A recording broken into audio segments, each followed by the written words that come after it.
right. All right, good. This meeting is live. This is live streaming now. You can get started. Thank you. Thank you, Elliot.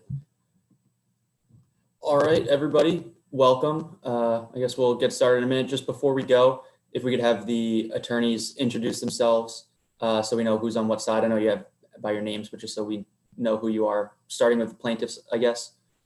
Yes, good morning, Your Honor. My name is Dalton Davis, and I, along with my co-counsel, Randall Shirey, and Michelle Deutsch, we represent the plaintiff, the estate of Genesis Petrillo in today's case. Thank you. And who do we have here on behalf of the defense? Good morning, Your Honor. The defense would also like to make appearances. My name is Sydney Plant, and along with my co-counsel, Lucas Lateral. Good morning, Your Honor. Good morning. And David Menachini. Good morning, Your Honor. Good morning. We are representing the defendant, Harper Martini, in today's case. All right. Thank you, everyone. Good morning. Thank you for being here. Before we really dive in, do we have any pretrial motions to be heard today? Yes, Your Honor, the plaintiff does have a few preliminary matters. First, we would like to direct this court's attention to Rule 615, which talks about the constructive swearing in and sequestration of all witnesses apart from the party representatives. In today's case, the plaintiff does not have a party representative, Your Honor, and we would just ask that these rules be invoked. Yeah, does the defense have anything to say about this? The defense's party representative is Harper Martini in this case. All right. I think we're fine just assuming that all witnesses are sequestered and whatnot. Yes, Your Honor. The plaintiff would also like to direct this court's attention to Stipulation 3, which outlines that at the beginning of trial, prior to opening statements, Exhibits 1 through 10 are constructively entered into evidence. We'd also like to direct this court's attention to Stipulation 8, which just simply says that Genesis Petrillo did in fact pass away on June 8th, 2019.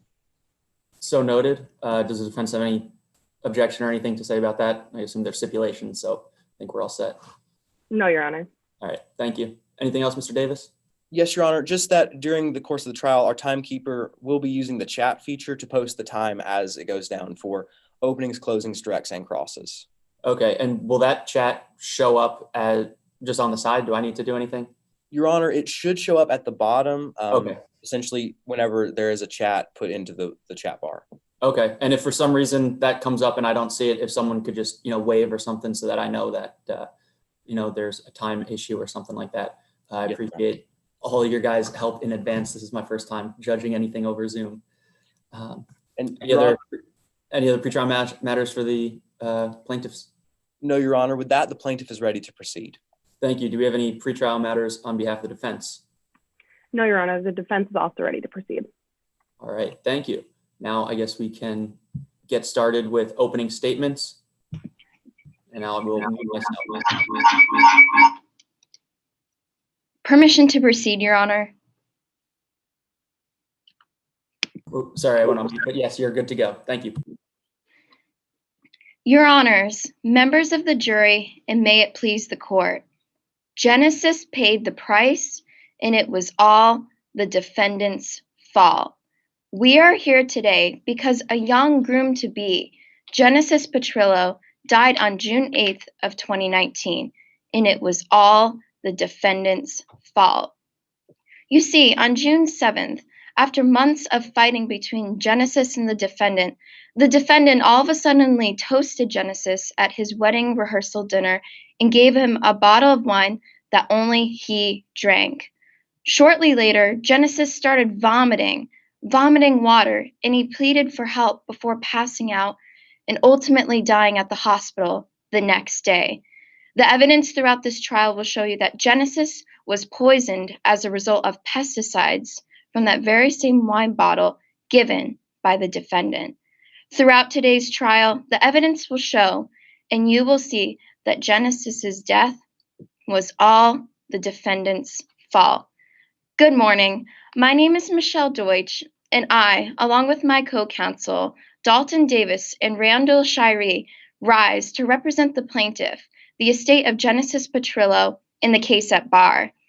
As attorneys for the plaintiff, we have and welcome the burden of proving that the defendant is liable for battery by a preponderance of the evidence. The elements of battery that we have to prove today are that there was an act by the defendant, an intent to cause harmful or offensive contact on the part of the defendant, and that there was harmful or offensive contact to the plaintiff. At the end of this trial, if the evidence convinces you by a preponderance of the evidence that the defendant had an intent to harm Genesis and acted on it, leading to Genesis's death, then you must find the defendant liable for battery. But first, I'd like to take a step back and tell you about what happened leading up to Genesis Petrillo's death. Now, the story of June 8th of 2019 actually started to unfold months prior. From the point of January and on, the relationship between Genesis and the defendant was tense. The defendant did not want their daughter, Casey Soto, to leave Peonia Estates and marry Genesis Petrillo at all costs. The defendant singled out Genesis, even on the night of his own rehearsal dinner on June 7th. Throughout this trial, you will hear from many witnesses, but I want you to look for three specific things. First, you will hear from Angel Rodriguez that an hour before the rehearsal dinner, the defendant was seen walking with a pesticide canister to the kitchen an hour before the rehearsal. Secondly, at around 10 p.m. that night, Casey Soto will tell you that Harper gave Genesis a bottle of wine that only he drank. Now, because of this wine, Genesis was rushed to the hospital after vomiting, losing an abnormal amount of coordination, and passing out. He died the next day. And Dr. Jim and Kwan will tell you that Genesis died of organophosphate poisoning due to pesticides from the wine.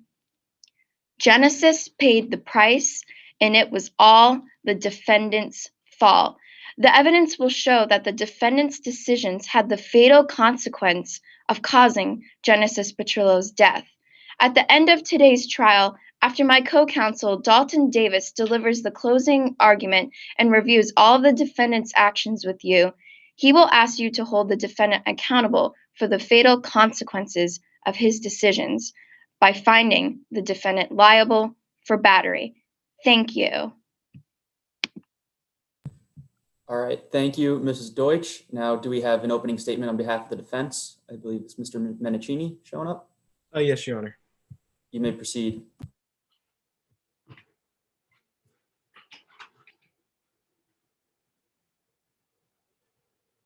May it please the court, Your Honor, opposing counsel, ladies and gentlemen of the jury. Caring father, committed businessman, convenient target. Mr. Martini is a father and the owner of Peonia Estates and has always shown an unapologetic love for the business he built from scratch and the daughter that he raised. For Mr. Martini, this wedding represented an incredibly proud moment. It was a celebration of the wonderful daughter that he had raised, hosted at the beautiful venue that he had created. Now, throughout this process, Mr. Martini and the late fiance, Mr. Petrillo, undoubtedly had their conflicts. Mr. Martini had been kept out of the loop on several major important decisions in his daughter's life and had expressed frustration in that. But, for the sake of his daughter's happiness, Mr. Martini was willing to bury that hatchet. So, on the night of June 7th, 2019, during the rehearsal dinner, Mr. Martini offered Ms. Petrillo a beautiful bottle of wine and a heartfelt toast to symbolize a new chapter in their relationship. Unfortunately, a terrible tragedy befell the party, and Mr. Petrillo was rushed to the hospital where he later passed away. However, the plaintiff in today's case is using Mr. Martini's love for his daughter and his passion for his own business and the very gift that he meant as a peace offering to make him a convenient target. Now today, the plaintiff is accusing Mr. Martini of committing battery. According to case law Burdett v. Copenhagen, they must prove three things to you today. First, they must prove that there was a specific act conducted by the defendant.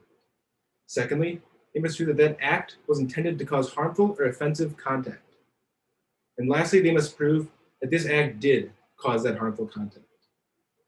That means in today's case, they must prove that Mr. Martini mixed pesticide into the wine of Mr. Petrillo, that he did so with the intent to cause Mr. Petrillo harm, and that because of that, Mr. Petrillo is now dead. They must prove this to you by a preponderance of the evidence. This means that by the end of trial today, they must, after considering all the facts, that it is more likely true than false that Mr. Martini committed these actions. Ladies and gentlemen, they will be unable to do so. Not only does the plaintiff lack specific evidence for each of these pieces of battery, the defense has 3 witnesses that will directly refute each of these elements. We'll hear from Mr. Martini himself. He'll tell you that while his relationship with Mr. Petrillo was rocky at times, he and Mr. Petrillo had settled their differences prior to Mr. Petrillo's death. You'll learn that Mr. Martini wanted nothing more than the happiness of his daughter. You'll learn that this superseded any animosity he had towards Mr. Petrillo. You'll also hear about his events and the actions he took on the night of the 7th, and that he unequivocally did not mix pesticide into Mr. Petrillo's water. Next, you'll hear from Blair Osborne, the wedding planner who worked closely with both Mr. Martini and Mr. Petrillo. Mr. Osborne will attest to the nature of Mr. Martini and Mr. Petrillo's relationship and how the differences between the two have been settled. Then you'll hear from Dr. Cannon, an expert in the fields of toxicology and pharmacology. She will tell you that Mr. Petrillo's death was not definitively caused by the wine he had drank. She'll explain that the evidence actually points to 4 other likely possibilities: pesticide poisoning from an alternative source, hepatic disease, allergic reactions, and potentially alcohol poisoning were all other likely explanations that Dr. Cannon will show to you today. Dr. Cannon will prove that poisoned wine is not the only explanation of Mr. Petrillo's death. Now, today's case is undoubtedly a tragedy, but the plaintiff is looking for a convenient answer for that tragedy. Mr. Martini wanted nothing but the happiness of his son and the success of his business. And since this tragic event has occurred, he has seen the daughter that he loves, in heartbreak, and the hard-earned reputation of his business destroyed. This event has brought Mr. Martini and his family nothing but pain. By the end of trial today, you'll understand that Mr. Martini's deep care for his daughter and his passion for his business has made him a convenient target. You'll understand that Mr. Martini has not committed battery. That's why at the end of trial today, my co-counsel, Lucas Lateral, will come before you and ask to find the defendant not liable for battery. Thank you. All right, thank you, Mr. Menichini. Before we get started with the calling of witnesses, okay, great. I just saw the timekeeper posted. We have 7 minutes remaining for the defense. I believe we have 8 minutes for the plaintiffs for their closing arguments. So now that we have that in the chat, I believe we are ready to proceed with the hearing of evidence. So I believe Mr. Shirey, it looks like you're going to be up. If you could call the first witness on behalf of the plaintiff. Of course, Your Honor. The plaintiff calls Angel Rodriguez to the stand. Yes. And I'm just going to, I think that was one of the pretrial motions. Everyone has already been sworn. So we don't need to go with that, and we can begin, Mr. Shirey. Mr. Rodriguez, before I begin, I just want to ensure that you can hear me and see me clearly. Yeah, I can. Perfect. Would you please state your name for the court? Yeah, my name is Angel Rodriguez. My friends call me A-Rod. And tell us a little bit about what you do for a living, Mr. Rodriguez. Well, I would call myself the life of the party, but that doesn't necessarily pay the bills. So I'm a kindergarten teacher at Rapid River Valley Elementary School in Rapid River Valley, Midlands. And how did you come to know Genesis Petrillo? Yeah, I met Genesis at a trivia night, my favorite sports bar, Chuggies, in the summer of 2016. A few drinks in, Genesis, Casey, and I all became really good friends. And how did Genesis Petrillo and Casey Soto's relationship progress in front of you over the next few years? Well, they had known each other for a while before I even met them. Over the next few years, they grew even more together until they finally decided to get married in July of 2018.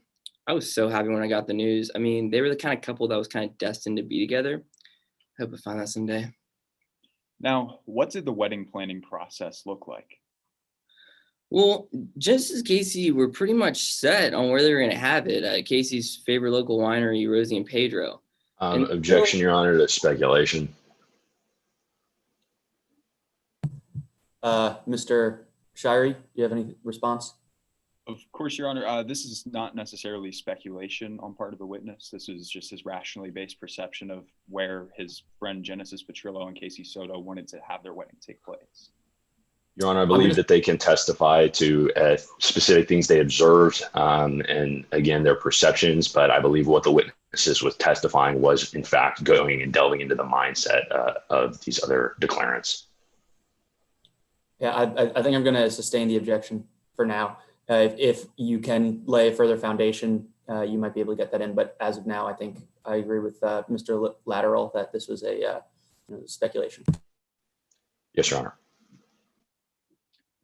Now, Mr. Rodriguez, where did the wedding end up taking place? Well, Harper convinced him to have it at Peonia Estates. That's where he wanted them to have it. He sent him up with a wedding planner. Objection, Your Honor. Again, the speculation. Mr. Shirey? Your Honor, in regards specifically to what statement?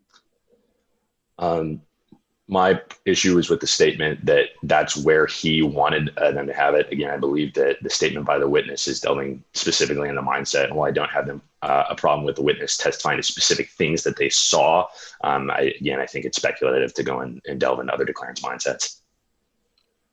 Of course, Your Honor, if I may. Yes. Specifically in regards to this statement, it's not Mr. Rodriguez speculating where Genesis or Casey wanted this wedding to take place, but simply where it actually happened. Right. I think what I'm going to do is I'll allow the statement of where the wedding happened to come in, and we can strike the part where he said that's where he wanted it to happen. I believe that part would be speculation without any other foundational basis. Yes, Your Honor. Now, Mr. Rodriguez, where did this wedding take place? Yeah, so the wedding ended up taking place at Peonia Estates. Harper set him up with a wedding planner, even though they had already been planning it by themselves. But either way, they were having an open bar, so I wasn't complaining. Now, what ended up happening in January of 2019? Well, this is when I started to learn a lot about all the tension between Genesis and Harper. I had a hard time believing all the drama. This led to a lot of arguments between Genesis and Harper. I was just hoping it wasn't going to ruin the party on May 11th. Now, where did this party on May 11th take place? At the Black Bear Hotel and Casino. And what happened that night at the Black Bear Hotel and Casino? Well, what was happening was we were all having a really good time until Harper's name got brought up. Casey ended up walking away after, I think, a tense conversation. And then Genesis had to go make a phone call before I got to talk to him. Now, moving on to the rehearsal dinner, how did this go?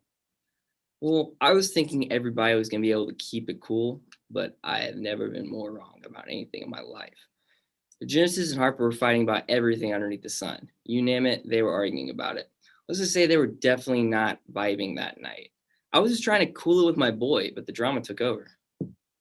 Now, what ended up happening next at the rehearsal dinner? Well, I went on a walk to clear my head, and I ended up running into Harper, I think headed to the kitchen, holding a canister. And what exactly did this canister say on it? Clearly said pesticide on the side of it. I didn't think much of it at the time, but I really wish I did. Now, did you see Genesis at all that night? I did. He wasn't really drinking that much, which I was surprised about, because I know if I was getting married, I'd be partying it up. I didn't see him, until the toast, I don't think he could have had more than one drink. Now, did Harper give anything to Genesis that night? Yeah, Harper gave Genesis a bottle of Care wine. It was actually surprising because it was kind of the first nice gesture he had made. Now, would you recognize this bottle if it were shown to you? Yeah. Permission to display what's previously been marked as Exhibit 2A. Yes, Your Honor. Whoops. Hang on. I don't know. It came up for a second. It disappeared. I don't know where it went. Oh, there we go. Okay. Any objection from defense? No, Your Honor. Again, for stipulation 3, this exhibit's already pre-admitted. All right. Thank you. Now, Mr. Rodriguez, what is this? Yeah, that's a bottle of Care wine that Harper gave Genesis. It's actually the only bottle of 2019 Care wine I've ever seen. Now, has this photo, to your knowledge, been altered or distorted in any way? No. And so did anyone else drink this bottle of wine given to Genesis that night? No, Objection, Your Honor. Question calls for lack of personal knowledge. I believe that the witness is allowed to testify to whether or not they saw what they saw, if they saw other people drinking this wine, but they can't ask definitively, did someone else drink from this bottle? Otherwise, I think it's an improper question. Yeah, I think for now I'm gonna sustain that objection, Mr. Shirey. I think if you maybe ask some other questions, he might be able to testify to things that he personally knew, but whether or not somebody else drank it, I don't think he can say based on what we've heard so far today. Yes, Your Honor. Now, Mr. Rodriguez, did you personally see anybody else drink this bottle of wine that night? No, I didn't. I mean, Genesis being Genesis offered a glass to everyone. I was the only one, to my knowledge, that accepted. I took a sip of it, didn't really like it, so I spit it back out. More of a liquor kind of guy. Now, what happened next? Well, Genesis finally started to drink at a normal pace. He drank a few glasses of Cara wine, and then he got up to dance. And at that point, it was pretty apparent that something was wrong. What do you mean that something was wrong, Mr. Rodriguez? Well, he had slurred speech, lost all coordination. I mean, I've seen how much it takes for Genesis to get drunk, and a few glasses of wine doesn't do it. I asked him how he was feeling. He said this is a feeling he never had before. I was pretty worried. Objection, Your Honor, to hearsay. Mr. Shirey? Your Honor, this is simply the present impression of Mr. Petrillo's medical state by Mr. Rodriguez. Simply, it was a statement made by Genesis Petrillo indicating his current medical state at the time, or current state of mental understanding of how he was feeling. Mr. Latteral? Your Honor, I believe that this is an out-of-court statement, again, being offered for the truth of the matter asserted. You know, her saying that this is a feeling she's never felt before. Again, I think that statement is being used for the truth of the matter asserted and not and a present sense impression. I think that opposing counsel is eliciting this hearsay to prove the statement in the hearsay. You know, I think you guys both make some good points. I'm going to overrule this objection, Mr. Latteral. Allow the statement to come in. Mr. Shirey, you can continue. Thank you. Yes, Your Honor. Now, Mr. Genesis, what happened at the bar? Well, Genesis ordered some shots. I didn't see him drink any of them. I think me and a few other people finished them off. A little later, he fell asleep, and then I took him up to his room. Now, what happened when you took Mr. Petrillo up to his room? Well, once I got him up there, it took me a while. But once I got him up there, I mean, he wasn't looking too hot. His skin grew flush. He was vomiting. Tried to give him water. He just threw that up too. Before going unconscious, the last thing he said to me was 911. And that'd be the last words I ever heard from him. Now, what happened after you called 911 and emergency services arrived? Well, they started doing CPR on him, loaded him up on a gurney. I rode with him to the hospital. And what ended up happening at the hospital, Mr. Rodriguez? Well, eventually they told me that he had slipped into a coma. I knew that I needed to go tell Casey, so I went back to Peonia Estates, telling Casey that her soon-to-be husband and my best friend was the second worst thing I ever had to do. Second to, of course, not getting her there in time to say goodbye. I just wish I had called 911 quicker or just questioned why Harper was walking around with the canister of pesticide. Thank you, Mr. Rodriguez. No further questions. Thank you, Mr. Shirey. Mr. Latteral, I'm sorry, I keep butchering your name, but That's totally fine. Don't worry about it. if you have any questions on cross-examination. Yes, Your Honor, I do. So good morning, Mr. Rodriguez. So you talked a lot about the relationship that you observed between Genesis Petrillo and Harper Martini, but actually you only met Harper Martini once before the day of the rehearsal dinner, isn't that right? Yeah, that's right. And that argument that you said you observed wasn't the only argument that you observed the day of the rehearsal dinner, was it? No. Right. You also observed Genesis Petrillo arguing with her soon-to-be spouse, Casey Soto, right? Yeah, the night at the Black Bear Hotel and Casino. And actually, you did observe them arguing again on the day of the wedding rehearsal, right? Yeah. Okay. So moving on, you went on to testify about a canister, and you testified that you saw Harper Martini holding a canister, right? Correct. But you never saw what Mr. Martini did with that canister, did you? No, I did not. Okay. And you went on to testify that around 11 p.m., you saw that Genesis Petrillo had been drinking quite a bit, right? Well, the last time I saw him drink was a little bit before 11. Okay. And you really started to see her drink that bottle of wine around 11 p.m., right? No, I did not. I saw him drink over the next 45 minutes after the toast, around 10 p.m. Okay. Okay. And you testified that that was really the only thing that you saw Genesis Petrillo drink that night. Correct. Yes. But you weren't with Genesis the entire night. No, I was not. And you admit that he could have been drinking much more, but you just didn't see it. I mean, it's possible, but no, I didn't see it. Okay. And you continued, as the night went on, you continued to stay downstairs at the party with a few other people, right? Yeah. And around midnight, you testified that Mr. Petrillo ordered a bunch of tequila shots. Yeah. And you said that you didn't see him drink any, right? No, I did not. But you also were heavily engaged with a conversation with Drew Moustakis, right? That's correct. So you really can't be sure if they drank any of them. I can only be sure what I saw. Okay. And then eventually, again, you brought Genesis upstairs. Correct. And you stated multiple times on your direct examination that you were concerned about Genesis's state, right? Yeah, when he got up to dance, and then once I got him up to the room. Right, but you never shared these concerns with anyone else, did you, Mr. Rodriguez? No, I mean, once he had fallen asleep on the couch, Drew just assumed that he was pretty drunk. We weren't too concerned about his medical state at that point. Right, so you didn't share your concerns with anybody else? No. Okay, and you called an ambulance a little bit before 1 a.m. on the 8th, right? Yeah, I think it's 12:42 or so. And you rode in the ambulance with Mr. Petrillo to the hospital. Correct.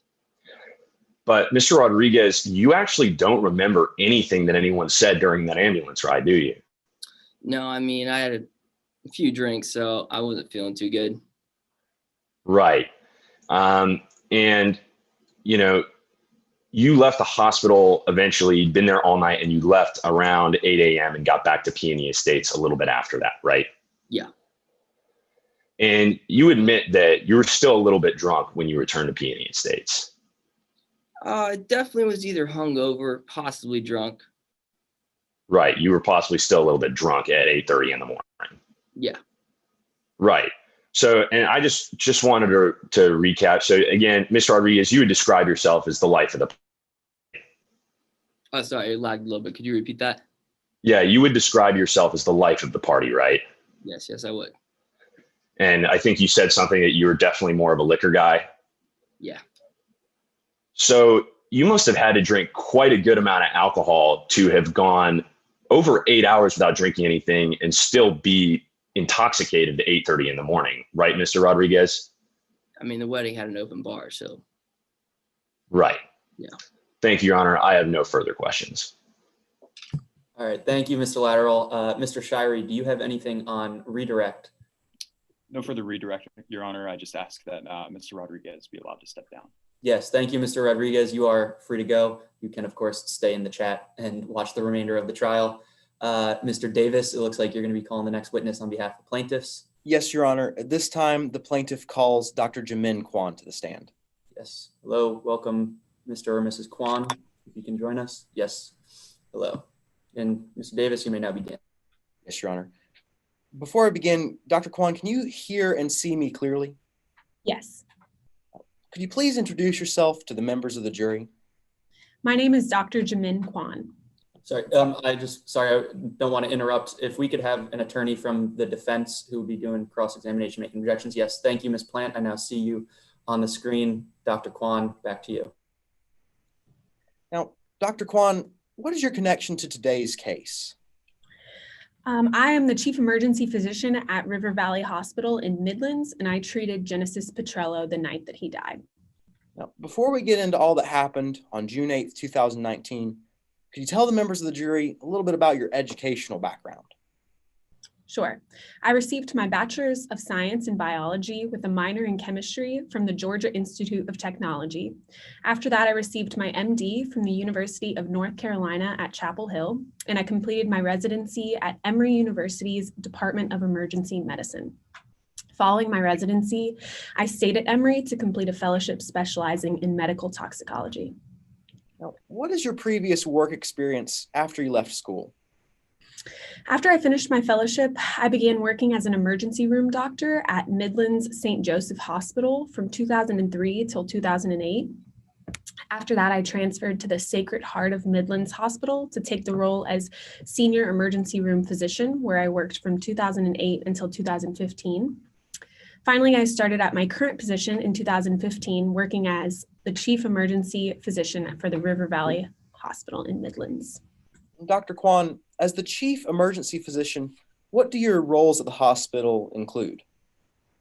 I lead a team of ER doctors and nurses. I'm the person in charge of ordering tests, making diagnosis, and deciding on a course of treatment as a patient enters the ER.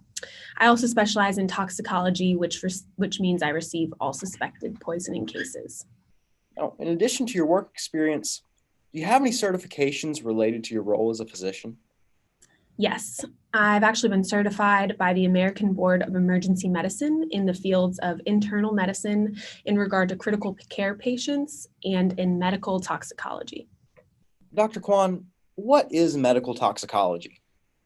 Medical toxicology is the specific field of medicine dedicated to treating poisoned patients. This includes those suffering from adverse reactions to medications, occupational and environmental toxins, and biological agents. Essentially, it's a foreign subject in the body. Now, have you ever been published in any scholarly journals for your work within the medical field? Yes, I've been published in multiple scholarly journals, specifically regarding chemical pesticides and general toxicology. What is the purpose of your testimony in today's case? I was the physician on call the night Genesis Petrillo came in. I was in charge of treating Genesis because there was evidence of some sort of foreign substance causing the severe symptoms he was experiencing. Well, Dr. Kwan, in forming your conclusions in the treatment of Genesis in today's case, what, if any, methods did you use? I used two specific methods, the first being the critical care diagnosis and treatment method, and the second being the basic analytical toxicology method. Now, what is the critical care diagnosis and treatment method? This is essentially assessing the patient's condition and symptoms that they're experiencing when they arrive, and we hope to stop the symptoms before they progress to an irreversible point. And what is the basic analytical toxicology method? Examining what foreign substance was in the patient at the time of death by symptoms and test results. Now, are the methods that you used generally relied upon by other experts in your field? Yes. And are those methods reliable? Yes. And were you able to apply those methods to form conclusions in today's case? Yes. Now, were you able to use these methods to form any degree of certainty with your conclusions? Yes, I was able to use these methods to come to a conclusion to a reasonable degree of scientific certainty within my field. Now, Dr. Kwan, let's shift gears a little bit here. Let's talk about your application of the critical care method to Genesis Petrillo's case. How did you go about using this method when Genesis came into the hospital? When Genesis arrived, I immediately began assessing his symptoms. He was nauseous and vomiting. He smelled of wine and appeared to be intoxicated. He had clearly been drinking wine specifically based on the color and smell of his vomit. By the time I encountered Genesis, he was unable to walk, and after he was admitted into the hospital, his condition continued to decline. What do you mean by his condition continued to decline? Genesis began experiencing muscle spasms, bronchospasms, and excessive tearing. His pupils were dilated and his pulse had slowed. These additional symptoms led me to suspect that Petrillo was experiencing something other than alcohol poisoning. Dr. Kwan, why did you suspect that something else was the reason why Genesis was experiencing these symptoms other than alcohol? Dilated pupils, excessive tearing, and involuntary muscle spasms are not symptoms of alcohol poisoning. And with alcohol poisoning, the pulse is typically more rapid rather than slowed. At this point, it's suspected Genesis might have ingested some form of organophosphate poison because all of his symptoms aligned with those of organophosphate poisoning. His condition was declining rapidly, and he was already experiencing bronchospasms, which are the ultimate cause of death when exposed to organophosphate. So at this point, I administered an organophosphate antidote. Now, did Genesis ever respond to your treatment? Unfortunately, no. Genesis's condition continued to advance, and the antidote was not able to combat the poison. He had a coughing fit and seizure and fell into a coma. Sadly, Genesis's respiratory and nervous systems began to fail, and he passed away. Now, Dr. Kwan, after Genesis passed away, what did you do next? I applied the basic analytical toxicology method to seek to determine the ultimate cause of death. Now, how did you start applying this method to Genesis's case? I examined Genesis's symptoms and the test results to try and match them with a diagnosis.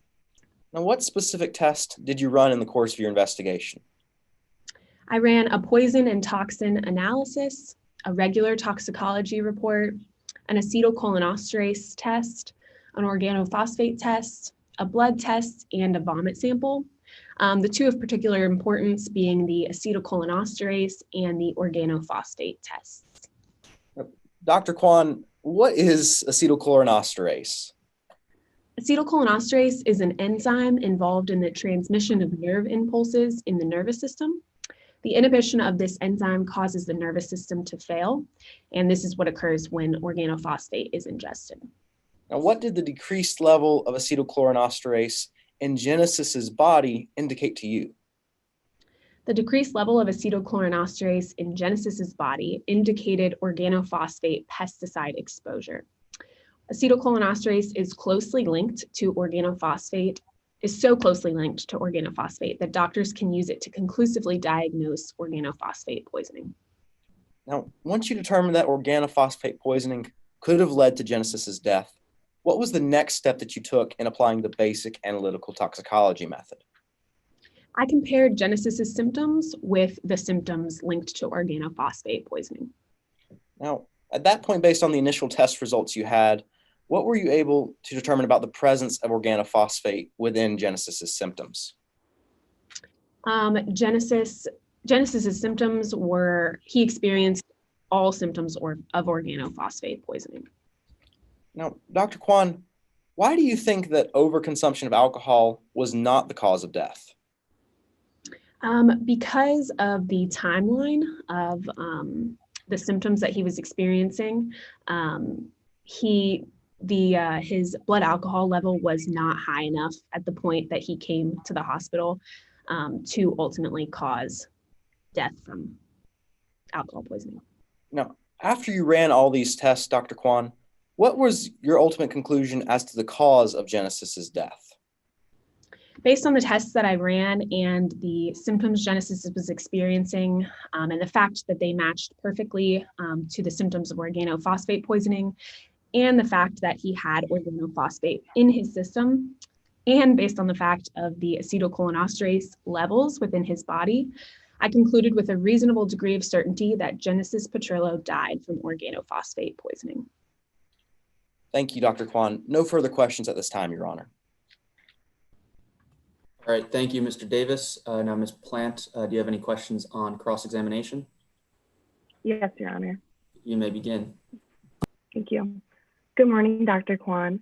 I just have a couple questions for you about your examination of Genesis Petrillo that night. So when Genesis first came into the ER, you believed it was a possible alcohol poisoning. Correct. And as you stated, there were some contradictions to alcohol poisoning. Yes, within his symptoms. And in that case, you immediately switched to pesticide poisoning. Well, The specific organophosphate poisoning is the only poison in the area that causes excessive tearing. And so that was a key symptom that alerted me that this was possibly what was going on, and it was not exclusively alcohol poisoning. Yes, Dr. Kwan, but you didn't consider any other options. That's correct, but based solely on the fact of the determining symptoms that alerted me. But just to be clear, you relied on only a couple symptoms before changing your mind. That's correct, but in the case of an ER situation and a poisoning case specifically, you have to act fast. And so we go off of these determining symptoms in order to deliver possible antidote. Yeah, the determining symptoms of being only 3 symptoms. Well, no, Genesis was experiencing all of the symptoms of organophosphate poisoning at his time in the ER, so. But you only looked at the low levels of one enzyme in the body as well. That is true because acetylcholinesterase is so directly linked to organophosphate poisoning that we're able to determine that. But the enzyme could have been lowered for another reason that you were not aware of. That is true.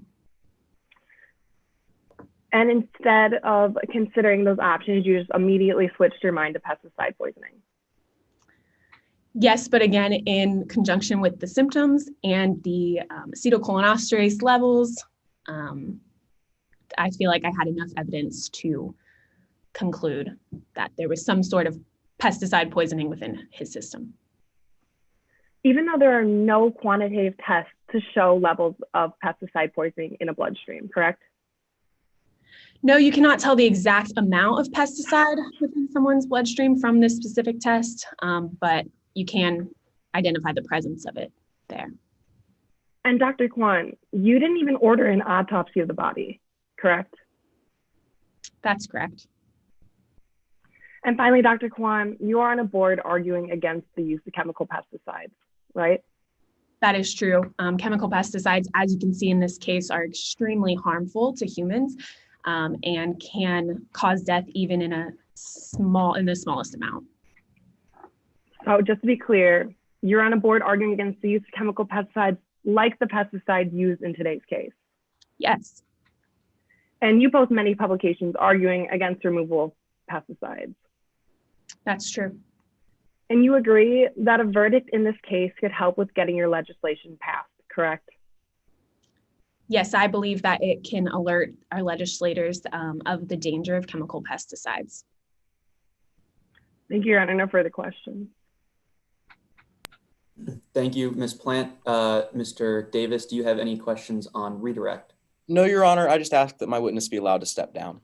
Yes, of course, Dr. Kwan, thank you for your testimony. You are free to go, but of course you can stay in the chat and watch the remainder of the trial should you choose to do so. Now it looks like we have one more witness for the plaintiffs, Ms. Deutsch. If you would call your witness, and I see we have Mr. Menicini here on behalf of the defense. So Ms. Deutsch, you can call your witness, and again, we will assume that he or she has already been sworn in, and once they appear on the screen, we can begin. Thank you, Your Honor. The plaintiff now calls Ms. Casey Soto to the stand. Permission to proceed, Your Honor. Yes, you may begin. Good morning, Ms. Soto. Before we proceed, can you hear and see me? Unfortunately. Please state your name for the record of the court. Casey. Please state your last name for the record of the court. Soto. Ms. Soto, why are you in court today? You're the one who called me here. Maybe you can answer that. Ms. Soto, directing you back to my question, why are you in court today? I don't want to be here. I'm here because you subpoenaed me. I had to come back from Paris before the travel restrictions were placed. I'm in court because no one respects my right to privacy. When did you first meet Genesis Petrillo? No, we're not doing this. Your Honor, can you please direct Ms. Soto to answer the question? Ms. Soto, if you could please answer the questions that Ms. Deutsch is asking. You have been subpoenaed to be here, not just to be physically present, but to cooperate with these court proceedings. Otherwise, I might have to find you in contempt of court. Thank you. Miss Soto, redirecting you back to my question, when did you first meet Genesis Petrillo? I met him in 2012. Are you happy?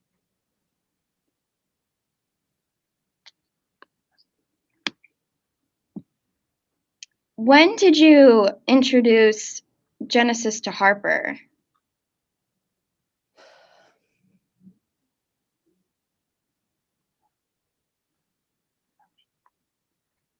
Miss Soto, when did you introduce Genesis to Harper?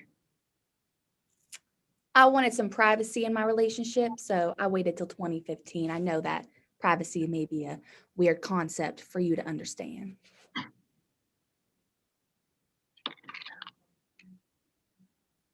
Your Honor, permission to treat Miss Soto as a hostile witness and ask leading questions. Mr. Minicini, do you care to be heard on this matter? Yes, Your Honor. I still believe that leading questions are not permitted in this case, as they are the leading attorney, and that would be going to narrative. I'm sorry, could you say that again? I think I got cut off. Yes, Your Honor. I would ask that they not allow leading questions. This is allowing the attorney to testify, which is not proper in a direct examination. Your Honor, if I may be heard. Yes, Ms. Deutsch. Ms. Soto has presented clear signs of hostility, and in order to get testimony from Ms. Soto, we need to ask leading questions and treat her as a hostile witness. I think at this point she has answered some of your questions, maybe not with the the attitude or demeanor that one would hope and expect from a witness in a court of law. But I think she has given at least some answers, and I will like to ask you once again, Ms. Soto, to please answer the questions that you were being asked by Ms. Deutsch. If this continues, and we might, we might have to consider considering her a hostile witness. But for now, I think again, Ms. Soto, please answer the questions as they are being asked by Ms. Deutsch. I'm going to deny your request to treat her as a hostile witness at this time. Thank you, Your Honor. What happened when Genesis and Harper met for the first time? They weren't exactly a fan of each other.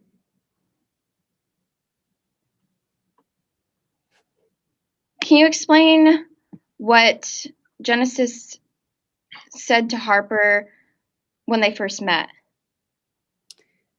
Genesis had expensive taste. He loved his wine, and he made the mistake of telling my dad his wine tasted cheap, and there's been a lot of tension, I guess you could probably say. When did Genesis propose to you? Are questions about my personal life really relevant? Ms. Soto, redirecting you back to my question, when did Genesis propose to you? July 18th, 2018. What happened next?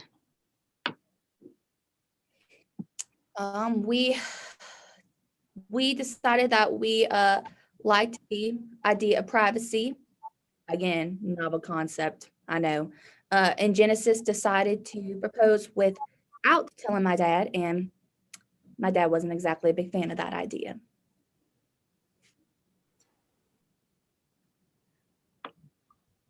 And when the wedding plans ensued, what happened between Harper and Genesis? Well, I mean, tension, like we've already established. Can you explain a bit more about that tension? We originally planned to have our wedding at Rosie and Pedro Winery. Did you hear anything between Harper and Genesis? Yeah, absolutely. Your Honor, this question calls for hearsay.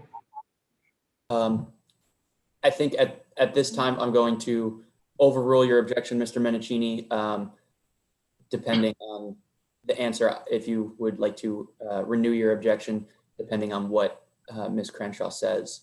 We can hear that objection in a minute. Yes, Your Honor.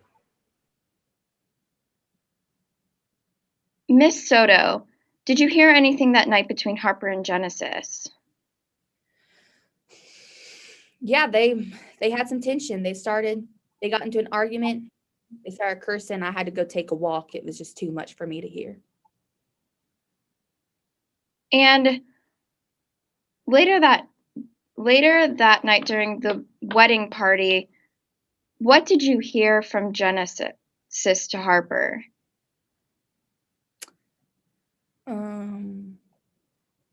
Can you restate that question? Certainly, Miss Soto. Did you hear any voicemails from Genesis to Harper during the wedding party? Unfortunately, I did. And would you recognize those voicemails if I showed them to you in court today? Yes. Your Honor, permission to share my screen with the witness of what has previously been entered into evidence as Exhibit 8. Mr. Mancini, do you have any objection to this? I believe this has already been stipulated, so yes, you may. No objections. Yes, you may share your screen.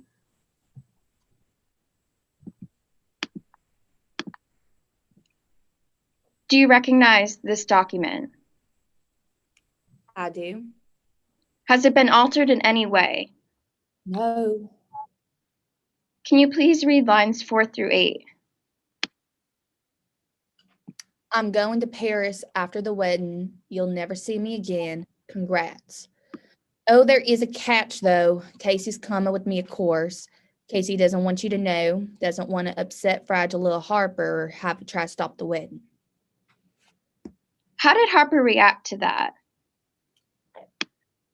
Harper was not a fan. Objection, Your Honor, to speculation. Ms. Deutsch, do you have any response? Yes, Your Honor. Pursuant to Rule 701, my witness is allowed to have a rationally based perception. May I be heard, Your Honor? Yes, Mr. Mancini. Your Honor, this was delving into the mindset specifically of Mr. Martini. The witness can testify to rationally based perceptions on things that they observe and perhaps the actions of Mr. Martini, but to say that they were not the fan is delving into the mindset specifically, which calls it speculation. Yes, thank you. I tend to agree with Mr. Mancini. I'm going to sustain that objection. Ms. Deutsch, you can resume your questioning. Permission to have the offending statement stricken? Yes, so ordered. Ms. Soto, what did Harper say in reaction to this voicemail? He told me that I had to stay in Midlands. He was very angry with me.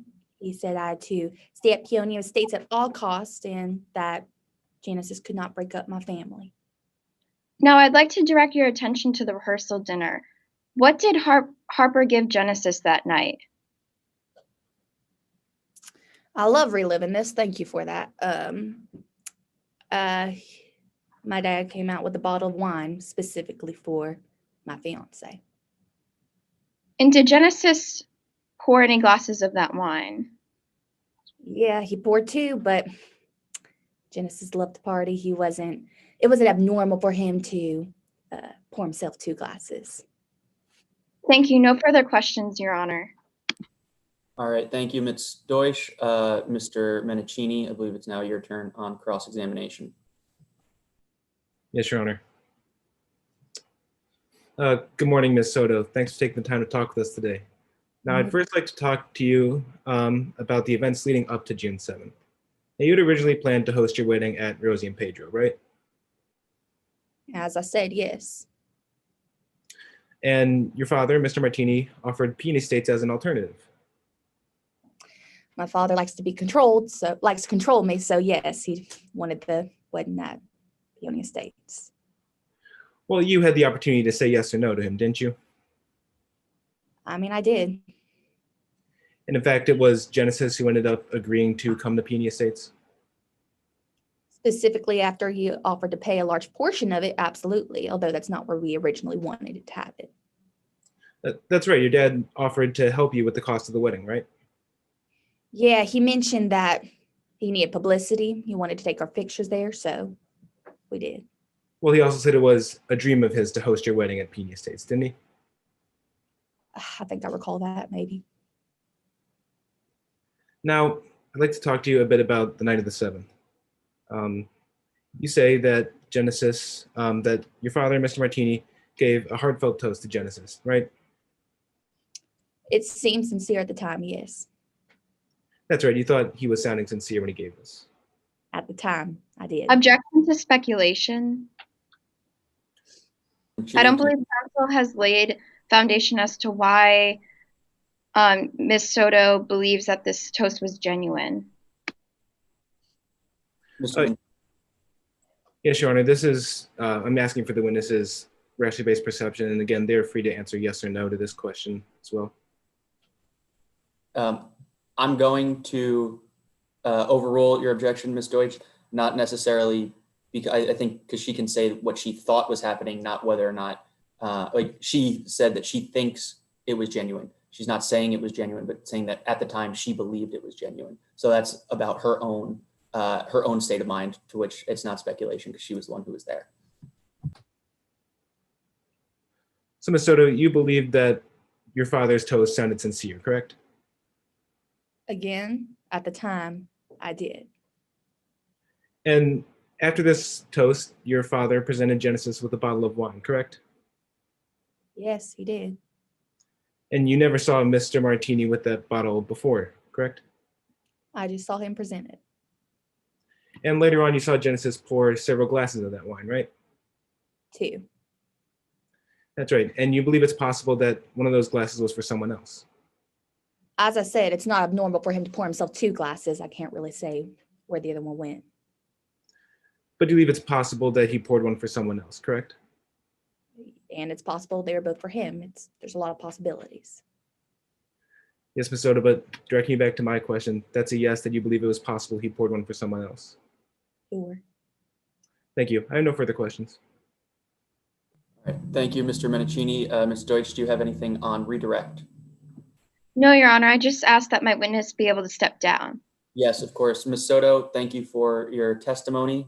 You obviously are free to go, but you can stay in the chat and watch the remainder of the trial should you choose to do so. Do we have any more witnesses on behalf of the plaintiffs? No, Your Honor. At this time, the plaintiff rests its case in chief. We would just ask for a brief 2 or 3 minute recess just to prepare for the defense's case in chief. Yes. All right. Thank you, Mr. Davis. I think it's a 5-minute recess that we get. Is that the time frame? Yes, Your Honor. It's at your discretion. I just noticed that we are about an hour and a half. We have an hour and a half left on all lost time, and I just wanted to make sure we had plenty of time to get through the entirety of the trial. All right. Thank you. I will set a timer on my phone for minutes, and once that rings, then we will begin with defense's case in chief. Yes, Thank you. Your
All right. Welcome back, everybody. I just had my alarm go back off. We've had about 3 minutes for recess. If you still need another minute or two, that is fine. Oh, he just went out. We had Mr. Minichini on for a second. But okay, we have Mr. Davis and Mr. Minichini. It is now time for the defense's case in chief.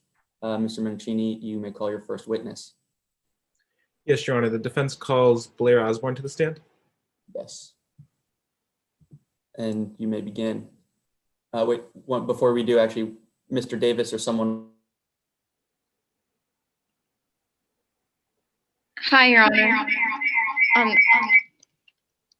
I'm performing the cross. The cross of Blair Osborne, but my camera is currently frozen. I see your screen up, but I don't see.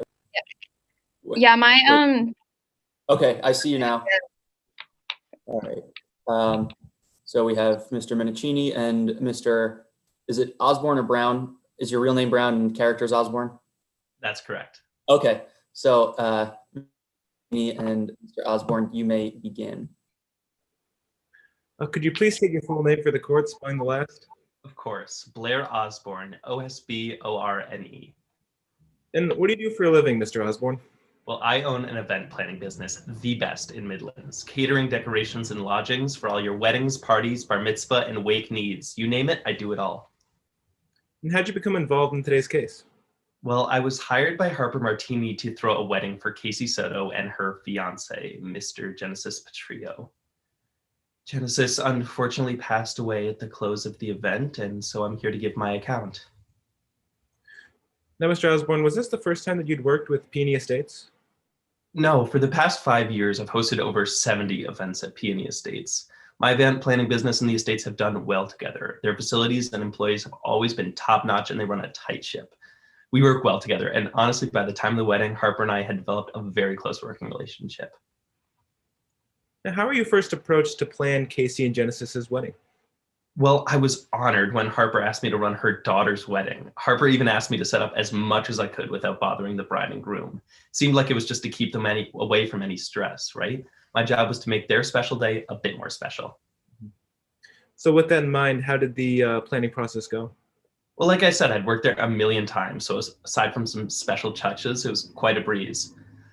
There was some of the usual tug of war between in-laws, but I always keep myself above the drama because the big day always comes first. Of course. What do you mean by a tug of war?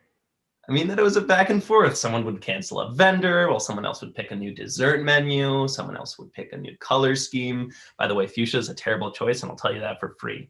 Look, there were points when we all butted heads, but we pulled through to try to make it the perfect day, like all the events I plan. Well, taking you now to the days leading up to the wedding, how did the rehearsal dinner go? Yeah, during the night of the rehearsal, Harper and Genesis were still cooling off after what I could tell was a bit of a showdown, but everyone seemed to enjoy themselves at the dinner, and Harper gave this really kind and moving toast to Genesis. Any tension between them seemed to evaporate right there and then. What happened after that toast? Well, Harper gave Genesis and his wedding party these gorgeous bottles of wine. It was really thoughtful and made everyone's night. So what happened after that? Well, what always happens when I plan a party, tons of dancing and even more drinking. Did you see what Genesis was doing during this time? Yeah, he was having a blast. I saw Genesis pop open a few bottles, pour some glasses for him and himself and his friends, and they were out there partying until like at least midnight. It was good to see. Now, how did that night end for you? Yeah, at around 12-ish, I was on my way out. Most of the guests had turned in for the night, and so I stopped by one of the cocktail stations to say goodnight to the bride, sneak a little something for myself. You know how it is. How did your conversation with them go? Well, it was only a few people. It was Genesis and his two friends. One of them wasn't drinking much, but Genesis and Angel were not slowing down that night. As a wedding planner, I tend to be pretty good at gauging these things, so believe me when I say that they were going to have a pretty rough hangover. Objection, Your Honor, speculation. Mr. Minichini, anything in response? Your Honor, this is the witness's rationally based perception. As he mentioned, he is a wedding planner. He plans these events and is attending these kinds of situations very frequently, and he has some ability to speak in this matter. And again, this is just his presently based perception based off of that experience. Thank you. Yeah, do you want to be heard, Ms. Deutsch? Yes, Your Honor, this is an improper opinion on the part of the witness. Do you have anything further to say to back that up? It's going to the medical diagnosis. I think I'm going to lean on Mr. Menichini's response. I think, as you know, given the testimony from Mr. Osborne as a wedding planner, he's someone who was there throughout the whole night observing everyone. I don't think it's a medical diagnosis to come up to the rationally based perspective. Someone who'd been drinking heavily all night would have a hangover the next morning. I'm going to overrule your objection. Mr. Menichini, you may continue. Yes, Your Honor. Now, Mr. Osborne, how did your conversation with Genesis go? Well, like I said, one of their friends wasn't drinking very much, but Genesis and Angel were not slowing down. Like I said, I host a lot of these events and I can be a pretty good gauge of these things. And I thought they were going to have a pretty rough hangover. Not like sloppy, but definitely a bit messy. Well, the wedding was the next day. Was that concerning to you? Well, I didn't envy their wake up the next morning, but I honestly wasn't that worried. They were just having fun. Okay, a lot of fun. I thought they should drink some water before bed, but I just said goodnight and then I left. I didn't want to ruin their perfect little night before their big day. Well, that next day, what happened? Yeah, I got to the estates the next morning at around 6:30 to help with all the flowers and furniture. We call that beds and beds in the wedding schedule. Harper was also up and he seemed excited to get the show on the road. After we went to grab Genesis and Casey from their deluxe suite. Mm-hmm. And how were they? Well, Casey seemed all right, but Genesis and Angel were totally missing. I texted them both, and Harper and I spent the next hour running around looking for Genesis, hoping that everything was okay. Harper kind of assumed that Genesis was just hungover somewhere, and to be fair, that was my first thought as well, based on what I saw the night before. Well, what happened after that? Well, we were all in Casey and Genesis's suite when we learned that Genesis had fallen into a coma. Everything was just a blur, and I know that he died soon after. It was so terrible for us all, and everyone just I remember we were walking around in just a daze the rest of the day. After hearing this news, what'd you do? Unfortunately, I had a job to do. I had to send everyone there for the wedding back. I remember going home and feeling just so terrible. It's a shame to see such a tragedy happen at the estates. And look, I know what the accusations against Harper are. And anyone who knows Harper as well as I do knows how much he loves Casey. Well, after this event, did you continue to work with Peony Estates? I didn't. I wanted to give them distance. Like I said, we'd been working together so close for so long. I did everything I could to help Casey and Harper grieve for him because Genesis was a part of their family. Okay, thank you, Mr. Osborne. I have no further questions. Thank you, Mr. Menichini. Ms. Deutsch, do you have any questions on cross-examination? Yes, Your Honor. Good morning, Mr. Osborne. Well, hello there. Before we proceed, can you hear and see me clearly? Quite clearly. Now I'm going to ask you a few questions. When Harper first spoke with you about wedding preparation, Genesis and Casey did not know that you were hired as their wedding planner or that they were getting married at Peony Estates, correct? Objection, Your Honor. This statement calls for speculation. I'm sorry, I was reading the chat with the timing. Sorry, could you just rephrase that question or restate your question, Ms. Deutsch? When Harper first spoke with you about wedding preparation, Genesis and Casey did not know that you were hired as their wedding planner or that they were getting married at Peony Estates, correct? And you were objecting based on that being speculation? Yes, Your Honor. Do you care to be heard, Ms. Deutsch? Yes, Your Honor. In the witness's affidavit, Mr. Osborne recognizes that was told by Harper that they weren't aware that Harper told Blair Osborne that Genesis and Casey did not know that they were going to be hired, that Blair was going to be hired as the wedding planner. And now this, Mr. Menichini, do you have something in response? Yes, Your Honor. As opposing counsel stated, he was told this fact, but this question made no mention of the fact that he was told that, and rather they said that these particular people knew that he wasn't their person, the wedding planner. This is delving specifically into their mindset. All right. Now, this affidavit that you mentioned, Mr. Deutsch, is this one of the exhibits that was already stipulated to be into evidence? Your Honor, may I rephrase the question? Yes. Mr. Osborne, Harper told you that Genesis and Casey did not know that you were hired as their wedding planner or that they were getting married at Peony Estates, correct? Right. I was trusted to do as much as I could on my own and keep some of the stress off of them. And Harper told you to be discreet about that, correct? I think it was a bit of a wedding surprise, right? Who wouldn't want a whole extravagant party planned by me, all for a surprise? Is that a yes to my question? Absolutely. And Casey and Genesis finally met with you 6 months before the wedding, right? Right. At that point, it was time to consult on some of the things and also reveal the surprise. And once wedding plans ensued, you observed a theme of crying and fighting, right? Like I said, weddings can be pretty emotional and everyone was arguing over some of the small stuff. But as the wedding got closer, we all pulled together to try to make it a really special day. And initially there was arguing, correct? Sure. Like I said, bickering over all the little stuff. Now I'd like to direct your attention to interactions between Harper and Genesis.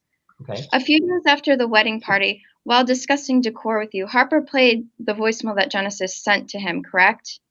Yeah, that was in the middle of one of our meetings. I don't remember it entirely, but I remember a bit about it. Yeah. It seemed a little weird. And after the message concluded, Harper said, "One of these days, Genesis will drink the wrong thing," right? Harper said something like that. I'm not sure it was right after the voicemail, but yeah. And on the date of the rehearsal, you had to keep Harper and Genesis far away from each other, is that right? Like I said earlier, they were cooling off after a bit of a showdown, but honestly, once he gave that toast, everything just like they buried the hatchet. It was just really moving to watch. But Harper was heard on the phone later saying, "No, keep the Cara bottle where it is. No, don't have them move the pesticide." I'm sorry, can you clarify? Like, I'm not sure when you're talking about. Shortly after, when you had a meeting with Harper, correct? I had more than a few meetings with Harper. And during one of those meetings, Harper was heard on the phone saying, "No, keep the Cara bottle where it is. No, don't have them move the pesticide." Yeah, I mean, Harper and I have tons of these meetings because I plan tons of events. Honestly, I tune out a lot of what he's talking about when he's talking about business. Redirecting you back to my question, you heard Harper on the phone saying during one of these meetings, "No, Yeah, keep I the heard Cara bottle." Harper saying something like that. Yeah. Now, I'd like to direct your attention to the toast at the rehearsal night dinner. You witnessed Harper give Genesis a bottle of wine specifically for him, correct? Yeah, and for his entire wedding party. But Harper told Genesis that he wasn't supposed to open that bottle of wine in front of others, right? Yeah, he said something like that in part of the toast, but he said it was meant to be enjoyed with friends. So And you said you never saw the bottle of wine before it was presented to Genesis. I think it was one of the newer wines that they had had. Yeah. And so you don't know what could have been put into it, do you? Other than love? No, I don't think so. Now, to my last question, when Harper discovered the tragic news about Genesis's death, you noticed Harper did not say anything, right? Look, like I said, that morning when we heard about what happened to Genesis, we were all in a complete daze the whole day. A lot of us were speechless. Redirecting you back to my question, when Harper discovered the tragic news about Genesis's death, you noticed Harper did not say anything. Is that correct? Absolutely. We were all speechless.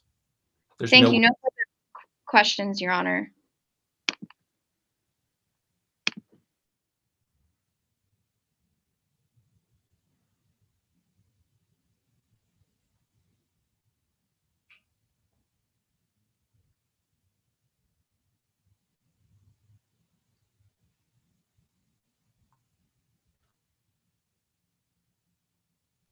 Your Honor,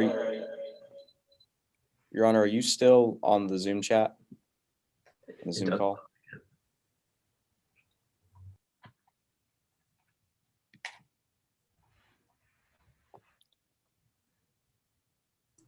I'm gonna message him and I'll see what happens. And I'll be right back.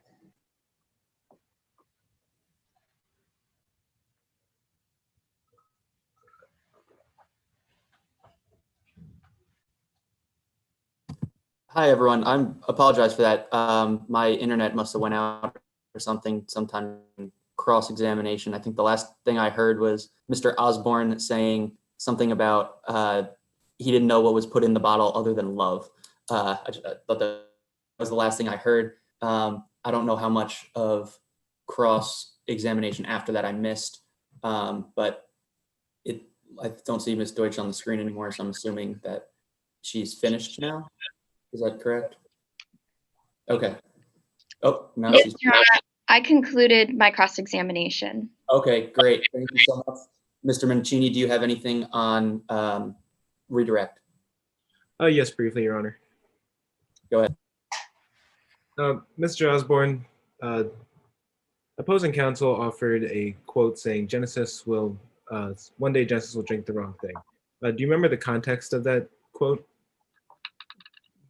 Not really at all. I mean, it was just in between a bunch of meetings when we were all running around. And like I said, I tune out a lot of what Harper's talking about when he's talking business.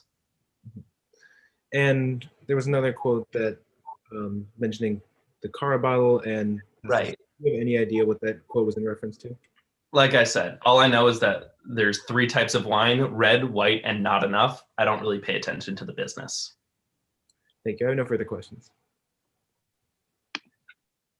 Ms. Deutsch, do you have anything on recross? No, Your Honor. All right. Thank you. Mr. Osborne, you may step down. Appreciate your testimony. Obviously, you're free to go, but you may stay in the group in the chat and watch the trial. It now looks as though we have, who's that, Ms. Plant? You may call your next witness for the defense. Yes, Your Honor. At this time, the defense calls Dr. Cannon to the stand. And you may proceed now. Thank you. Thank you. Please state your name and spell the last for the record. I'm Dr. Roxanne Cannon, Cannon. And what do you do for a living, Dr. Cannon? I'm an associate consultant at Gardner Consulting, Inc., which is based in California. I'm a medical doctor with expertise in the fields of toxicology and pharmacology, and I'm hired to testify in both civil and criminal cases regarding these fields.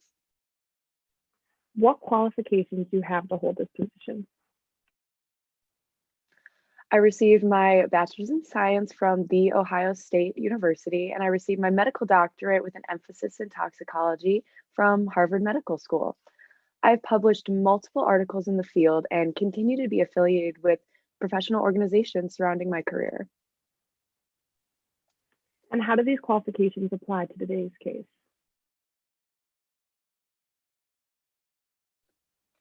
Sorry, my microphone was being strange. I have expertise in the fields of pharmacology and toxicology, which allows me to be able to examine this case with my medical knowledge. I was actually, in fact, the chief toxicologist at Massachusetts General Hospital in Boston, so I've witnessed several patients like Genesis Petrillo. And how did you become involved in today's case? I was hired by Harper Martini's attorneys to assess the findings of Dr. Jimin Kwan in regards to the death of Genesis Petrillo. And were you provided with sufficient facts and data to come to a conclusion? Yes, all of the materials I was provided were more than sufficient. And what methods did you use to conduct your investigation?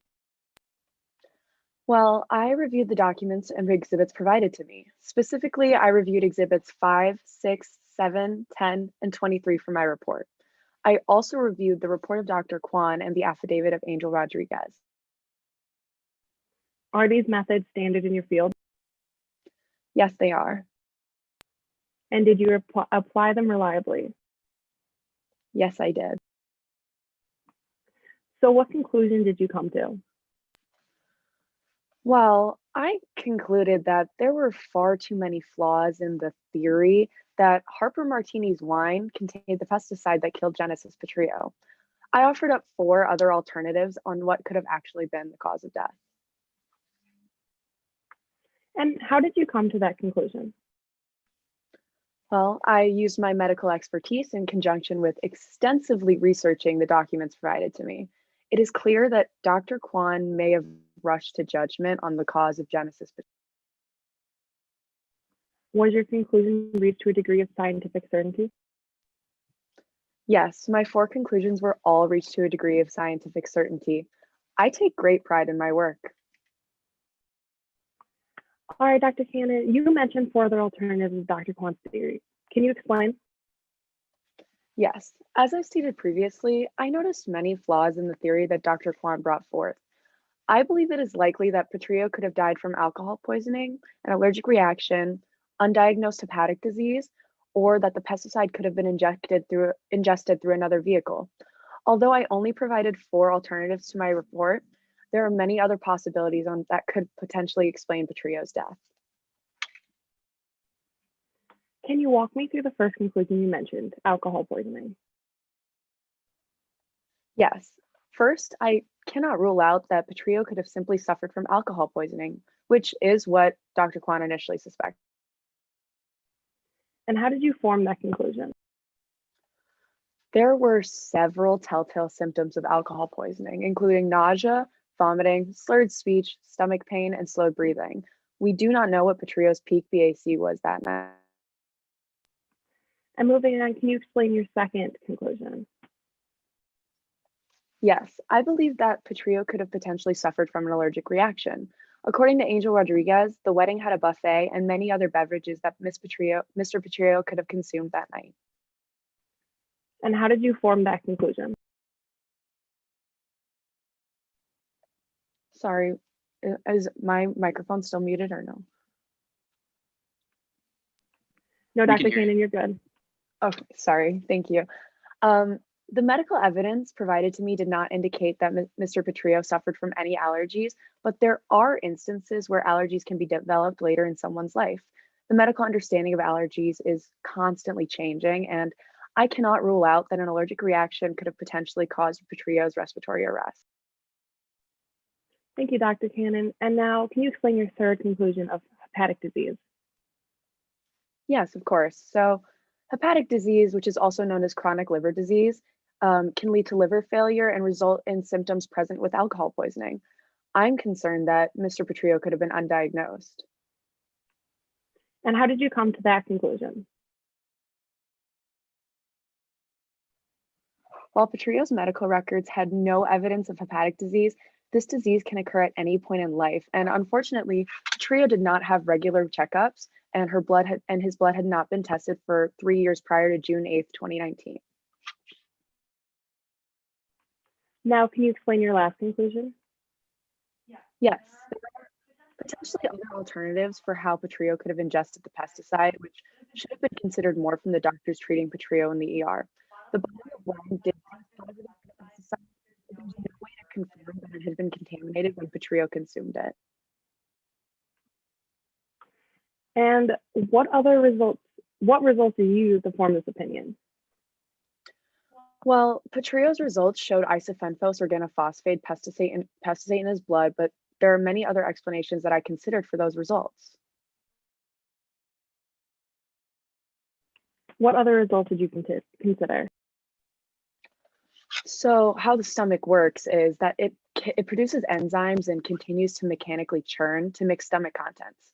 It's possible that the pesticides entered another way of means of direct ingestion, other foods that were laced, or unwashed fruits or vegetables. While it is compelling that the wine was what contained the pesticide, it is not scientifically conclusive. Can you explain what you mean by that? Yes, so just because in a particular case, in this case, the wine seems most likely, it does not mean that it has been reached to a degree of scientific certainty, or that it's more likely than another alternative. I still have so many questions on the report of Dr. Thank you, Dr. Cannon. And just to wrap everything up, what is your conclusion on the death of Genesis Petrillo? Look, it's my job is to point out the inconsistencies of Dr. Kwan's findings. As I've stated before, we may never know for sure what killed Petrillo. There are simply too many unknown variables and flaws in Dr. Kwan's theory. Thank you, Dr. Cannon. And no further questions, Your Honor. All right. Thank you, Ms. Plant. And now I believe we have the cross-examination. 8 minutes left for direct. All right. Thank you. We have the plaintiff on the cross-examination now. Yes, Your Honor. Permission to proceed? Yes, sir. Dr. Cannon, before I begin, I just want to ensure that you can hear me and see me clearly.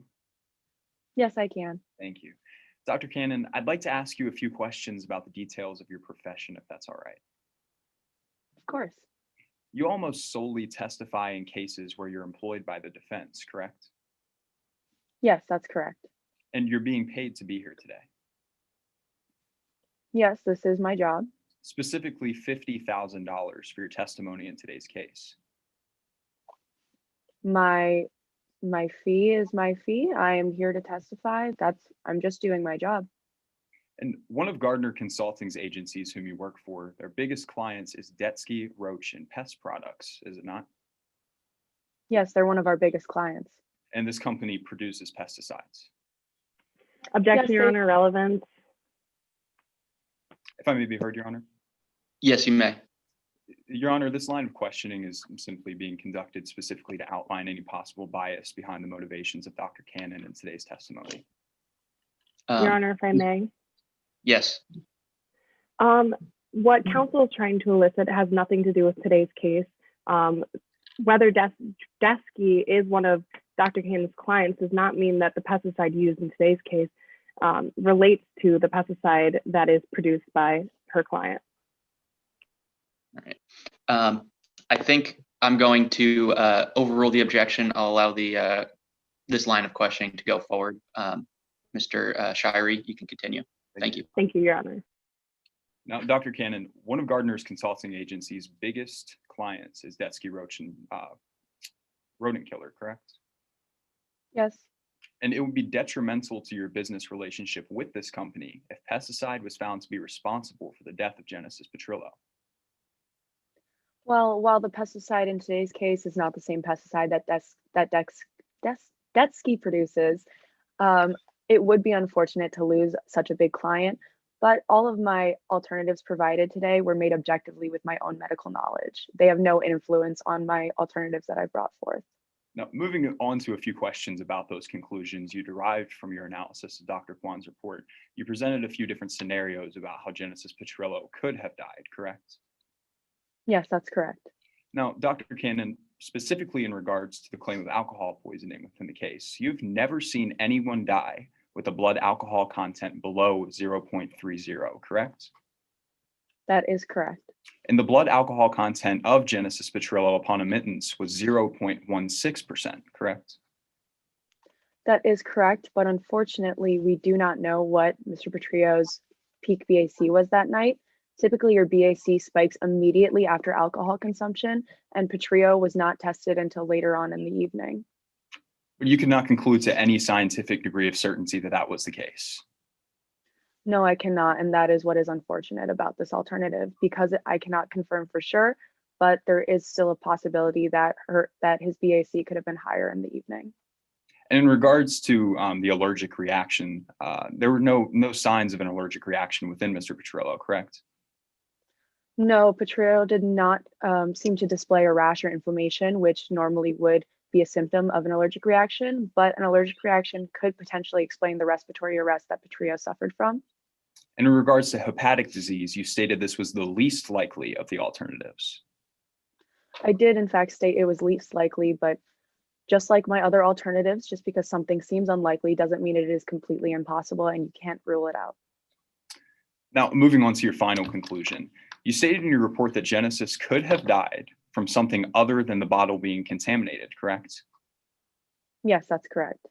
But you stated in your report that you concluded with the opinion of Dr. Kwan that this was the most likely alternative. I do believe that it is the most likely alternative, yes.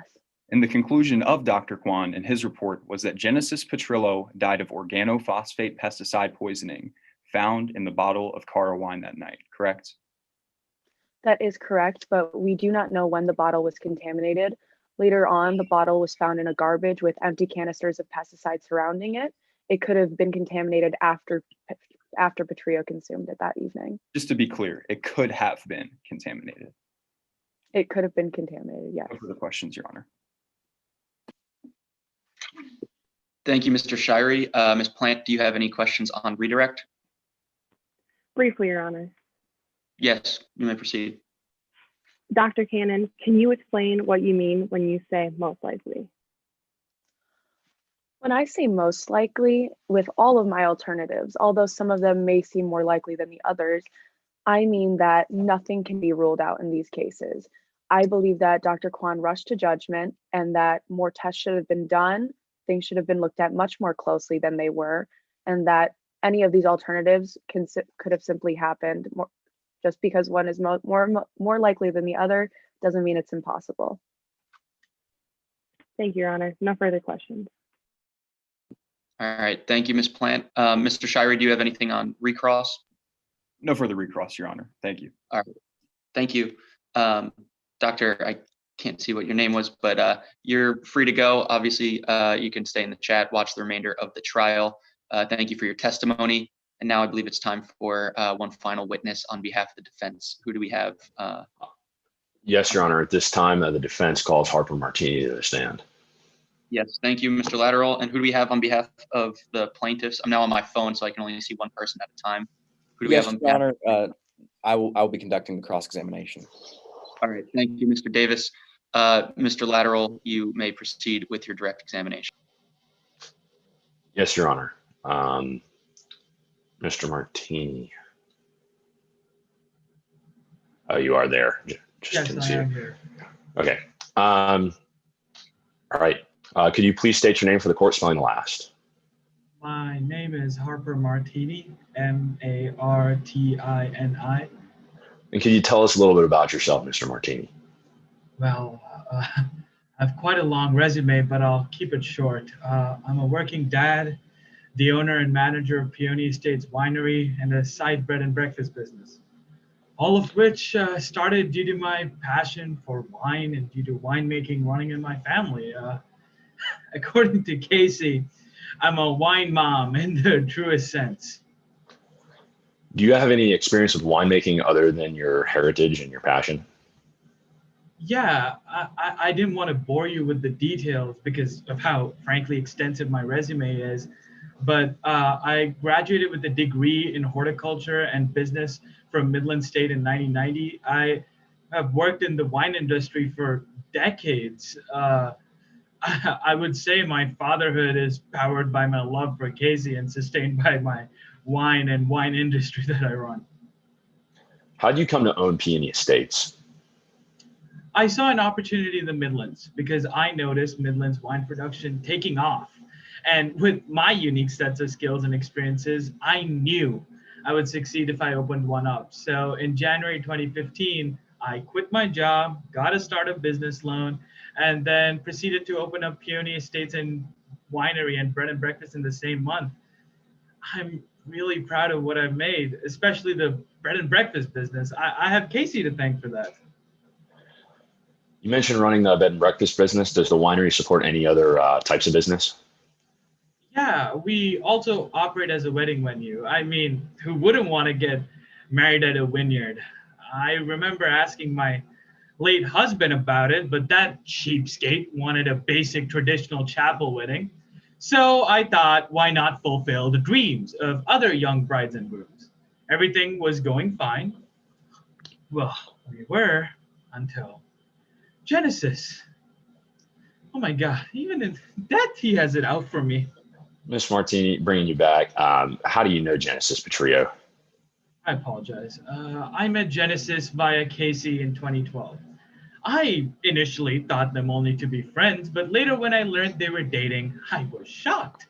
But you know what they say, you can't always protect your child from every mistake they make.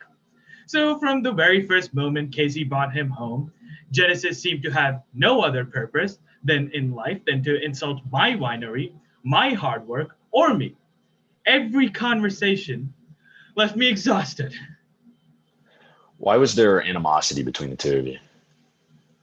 Well, the first time Casey brought him over, he said my Tasting room. Looked like a Steve Jobs wannabe had landed in Midlands. He then went on and on to insult my wine, its taste, and me. This is all I had in my life. He insulted my life's work. Do you know how hurtful that is? Were there any other reasons why you didn't get along with Ms. Petrillo? Well, he also ruined my baby girl. I know there was at least one time where he goaded her into drinking a ton of our wine, and she ended up in the hospital. Sorry, was that an objection I heard from Mr. Davis? Yes, Your Honor. Specifically to the relevance of a previous instance of Casey Soto getting drunk, how it would have any relevance on the essentially the issue of June 7th, 2019. Mr. Lateral, you care to be heard? Yes, Your Honor. I believe that the relevance of this line of testimony, if my witness is allowed to continue testifying, is that during the course of the relationship, Mr. Petrillo, during an interaction that he had with Casey, ended up having Casey consume too much alcohol, resulting in them going to the hospital. And I believe the relevance of this, obviously, one of the tenets that the plaintiff must prove in today's case is an intent to cause harm on the part of Mr. Martini. And we're using this testimony to, again, further develop the relationship between Genesis Petrillo and Harper Martini. And I believe that is one of the most relevant parts of today's case. Okay, I will thank you, Mr. Lateral and Mr. Davis. I'm going to overrule the objection for now. You can continue with this line of questioning. Mr. Davis, if you think this is going too far off the rails, you may, again, renew your objection. Mr. Martini, were there any other reasons why you and Genesis didn't really get along? Yeah, as I said earlier, there was one time where Genesis goaded my daughter into drinking a ton of our wine, and she ended up in the hospital due to alcohol poisoning. And to think I was planning their wedding and gave them my blessings. Tell us a little bit about this wedding, Mr. Martini. Ugh. Casey and Genesis got engaged in 2018 to my horror and disdain. I admit I protested their engagement initially, but after I saw the determination and passion in Casey's eye for Genesis, it reminded me about how I felt about my late husband, Charlie. I knew from that moment on, regardless of my hatred for Genesis, I would try and bury the hatchet. Did you ever try and mend your relationship with Mr. Petrillo after them and Casey Soto got engaged? Yeah, as a show of acceptance for their love, I helped plan their wedding. I also thought it'd be a great opportunity for marketing to show off how great a wedding venue we have and drum up business. Early on, I took Genesis on a lunch date to air out any of our ill sentiments. And I also personally approved Casey's marriage when he showed signs of regret. I wanted to love Genesis and accept him as a part of our family, but he never made it easy. He kept threatening me. What threats are you referring to, Mr. Martini? The voicemail that he sent that one night. Would you recognize voicemail if I were to show it to you?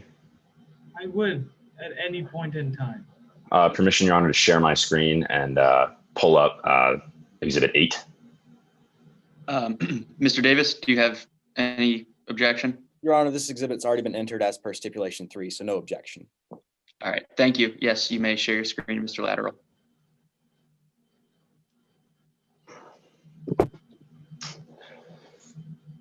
So, Mr. Martini, do you recognize this? What is it? This is the voicemail Genesis sent me one night when she was drunk, I presume. Could you just tell us a little bit about what Genesis said in this? Yeah, she said such cruel and hateful things. She talked about. May I be heard? Yes.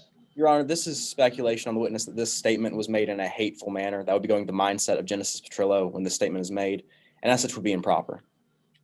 Mr. Lateral, you care to be heard?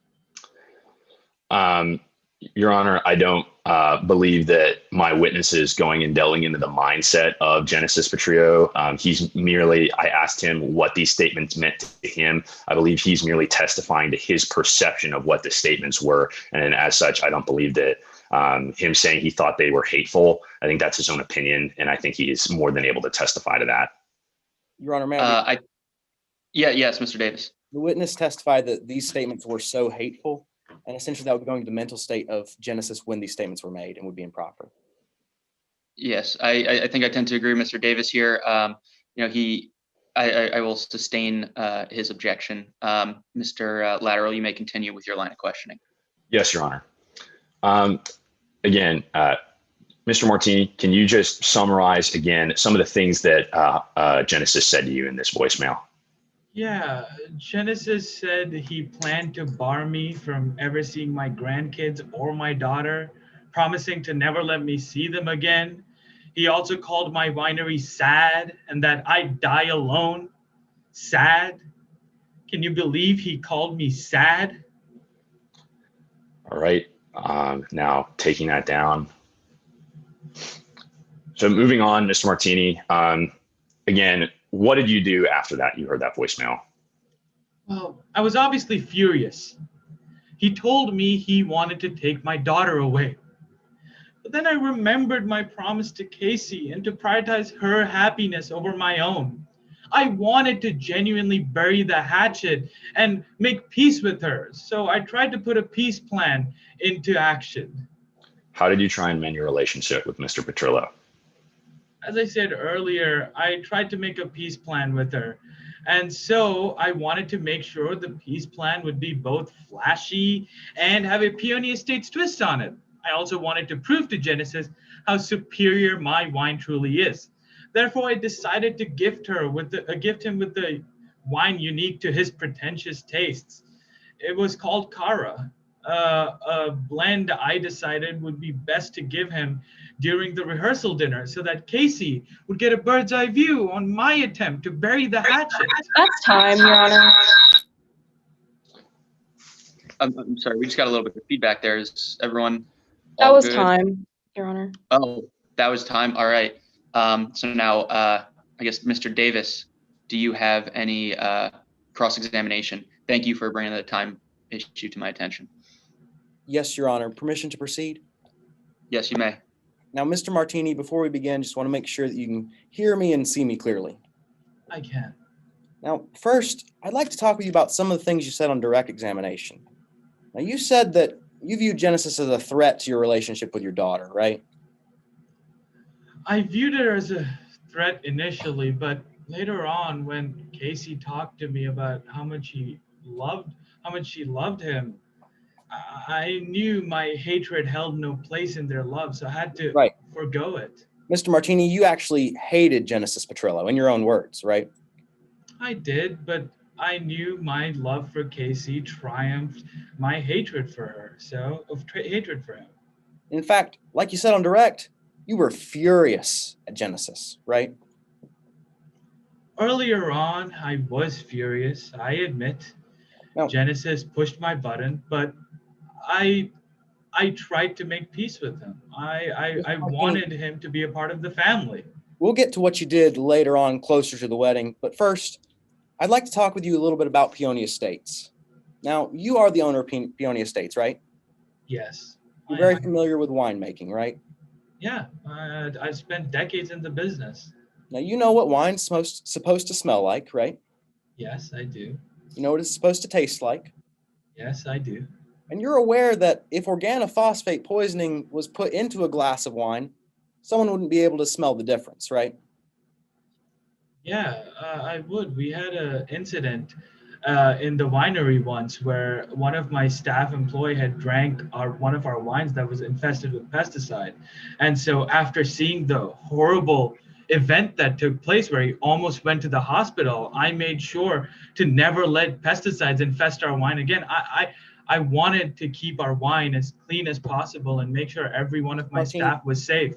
Mr. Martini, like you just said, you knew this pesticide could kill someone. It almost killed one of my employees. Yes, it was horrifying. I needed to make sure pesticides never once again infested our winery, that everyone was safe. And Mr. Martini, you know that no one would be able to see if pesticide was put in the wine, that it was contaminated, right? Yeah. That is true. Now, Mr. Martini, I'd like to talk to you about the night of June 7th, 2019. Now, you gave Genesis Petrillo a bottle of wine, right? Yeah, it was my attempt to let Casey, my daughter, know that I approved of their wedding. So yeah, I gave her I gave Genesis a bottle of wine unique to his tastes in hopes to bury the hatchet and in hopes. Like you said on direct, you wanted this bottle of wine to mark a twist in your relationship, right? Yeah, I wanted it to be a symbol for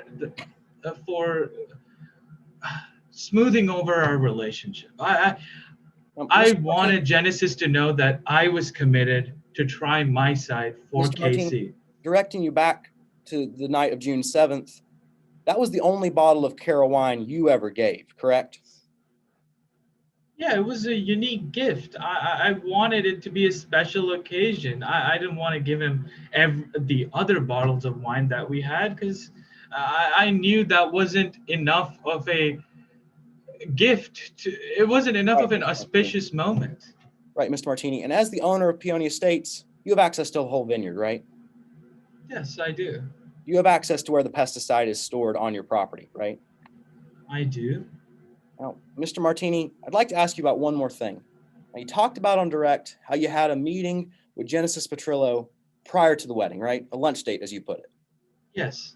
Now, you'd remember what happened during that lunch date if I talked to you about it today, right? Yeah, I would. Now, you remember that you gave Genesis Petrillo a letter during that meeting, right? Yeah, I do remember that. You'd recognize that letter if I showed it to you today? I would. Your Honor, permission to approach the witness and constructively show to Your Honor and not the members of the jury what I'm about to share on the screen. Yes, permission granted. Well, Mr. Lateral, do you have any objection to this? Not yet, Your Honor, until we see it. Yes, permission granted. Now, Mr. Martini, this is the letter you gave to Genesis Petrillo, right? I do, and I regret that letter. You regret this letter, right? Yeah, because I wanted to bury the hatchet. I just let a moment of my overdramatic high school self come into play with that letter. And Mr. Martini, this is your handwriting on it, right? It is, yes. You wrote these words. I did. I was being an overdramatic gal that day. And nothing's been changed to this letter since you wrote it, correct? No. Nothing's been added or deleted? No. Your Honor, at this time, the defense or the plaintiff would move to enter Exhibit 24 into evidence. Mr. Lateral, do you have any objection to this? As it's confirmed to be the statements of Genesis of Ms. Martini, no, Your Honor. All right. So ordered. So I think that's Exhibit 24 is now admitted into evidence. Now, Mr. Martini, please read along silently as I read aloud. You put at the top the Genesis, right? Yeah. And next you put, it has come to this, the wedding can't happen, right? I was being overdramatic that day. And then you went on to say, I need you out of our lives, right? Yeah, back then Genesis was the only light of my life other than my wine business. I was protective of my daughter, Casey. And you went on to say, otherwise, I'll take you out of the picture, right? I did, but otherwise you'd take Genesis out of the picture the hard way, right? Yeah, and once again, I was being overdramatic. I was thinking about everything. I was thinking about how Casey was my only daughter, how I wanted my wine business to flourish, how she had insulted me how Genesis had insulted me for Mr. so Martini, long. Directing you back to my question. The final line of this letter says, you have until the 7th, right? Yes, but once again, Mr. Martini, that is what that letter says, right? While it does say that, I talked to Casey the night after this, a few nights after this letter, Martini, and I realized I'm not asking you about another encounter. I'm just asking you, that is what this letter says, correct?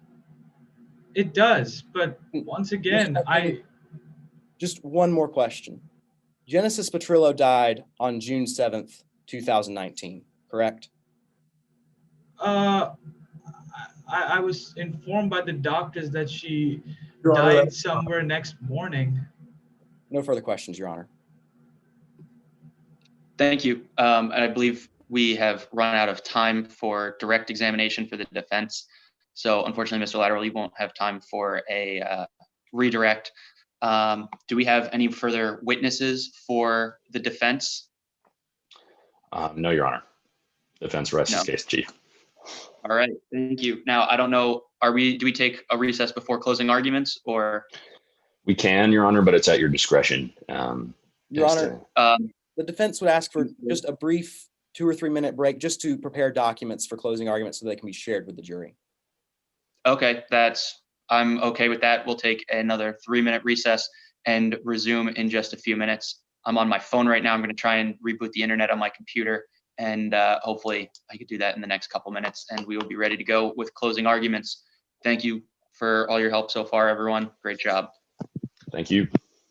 Thank you.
All right, it looks like we've just had about 3 or 4 minutes as a break. I see Mr. Davis is now present. Do we have somebody from the defense who will be giving? Yes, Your Honor. I was just going to keep my camera off for Mr. Davis while he was presenting. Okay, That's totally fine. I'm sure we had someone from each side. Now, I guess we'll proceed with closing arguments. I'm not sure how we're going to be doing this. Do you have, I think, about 8 minutes or so, Mr. Davis? Yes, Your Honor. And before I begin, I would like to request that the remainder of my time, up to 4 minutes, as per the rules outlined, be reserved for rebuttal. Okay, that's exactly what I was going to ask. I didn't know how the rules were set up. So you'll have about 4 minutes and then 4 minutes for rebuttal. Well, Your Honor, I believe it's just the remainder of my time. So whatever the total that's left. Yes, Your Honor. Okay. All right. So, Mr. Davis, you may begin with your closing arguments whenever. Yes, Your Honor. May it please the court, counsel, and members of the jury. Genesis paid the price, and it was all the defendant's fault. You've heard today how on June 7th, 2019, supposed to be a day of celebration. A rehearsal dinner was supposed to take place celebrating the marriage of Casey Soto and Genesis Petrillo. Members of the jury, that celebration turned into a tragedy. You heard from Angel Rodriguez how in the hours before the rehearsal dinner was going to take place, he saw Harper Martini walking around with a bottle of pesticide in his hands, walking into the kitchen. Members of the jury, you heard how later on that night, Harper Martini took a special bottle of Cara wine that was just for Genesis, walked up to Genesis and gave it to him. And later on that night, after Genesis drank that bottle of wine, he ended up in the hospital and died of organophosphate pesticide poisoning. Members of the jury, Genesis paid the price for the defendant's hatred, and Genesis's death was all the defendant's fault. Now, this morning when my co-counsel Michelle Deutsch came before you, she told you to be on the lookout for three things as the witnesses came before you. First, she told you to listen as Angel Rodriguez took the stand, one of the best friends of Genesis Petrillo. To listen as Mr. Rodriguez talked about how he saw Harper Martini walking around with that bottle of pesticide. Next, you heard from Dr. Jimin Kwan, the expert who treated Genesis Petrillo at the hospital that night. And you heard how Dr. Kwan, using the basic analytical toxicology method, was able to conclude to a reasonable degree of scientific certainty that the contaminated bottle of wine Genesis was given was the cause of death, and that the organophosphate pesticide that Genesis consumed caused the death. And finally, you heard from Casey Soto, the defendant's own daughter. You heard from Ms. Soto how throughout this entire time there was a storm brewing of dislike between Genesis and the defendant. Ultimately, that storm led to Genesis's death. Members of the jury, in today's case, it's your job as the fact finders to determine what actually happened. Now, we, the plaintiff, have and welcome the burden of proving by a preponderance of the evidence the defendant is liable for battery. In order to do this, we simply have to show three things. First, that the defendant took an action. Second, that the defendant caused unwanted or offensive contact to Genesis Petrillo. And third, that as a result of that unwanted or offensive contact, Genesis Petrillo passed away. Essentially, all this means is that if you find that the defendant took an action that Genesis Petrillo would not have wanted to occur, that action caused the death of Genesis Petrillo, then you must find the defendant liable for battery. Now, throughout the course of today's trial, you've heard from many witnesses and seen many pieces of evidence.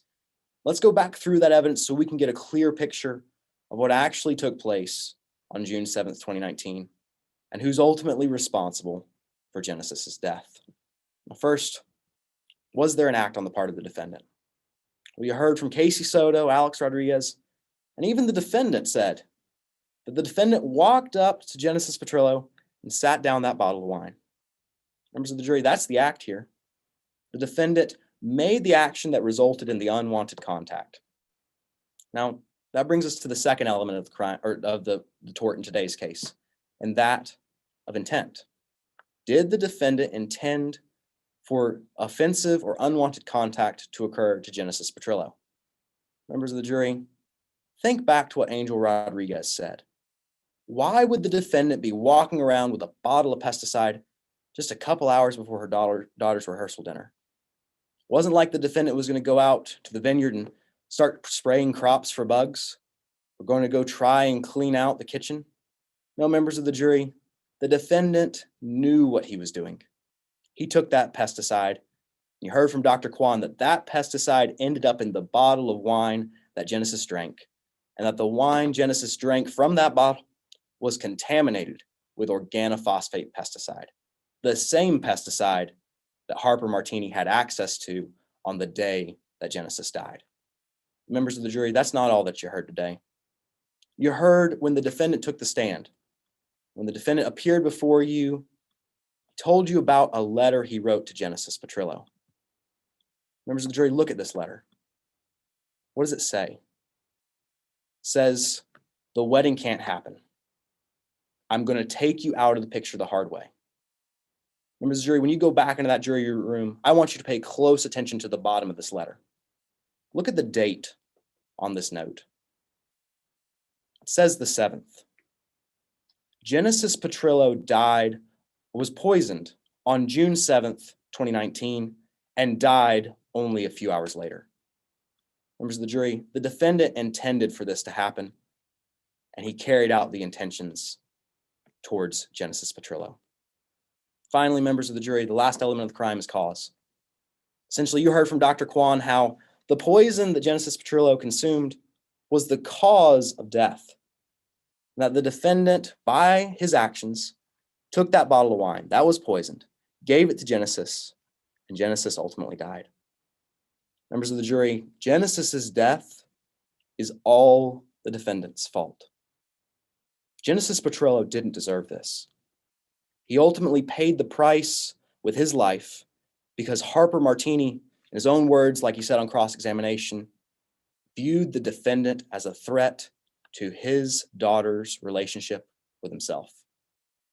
At the conclusion of today's trial, we ask you to look at all this evidence, to pull it all together, and you will clearly see that Genesis Petrillo's death was all the defendant's fault.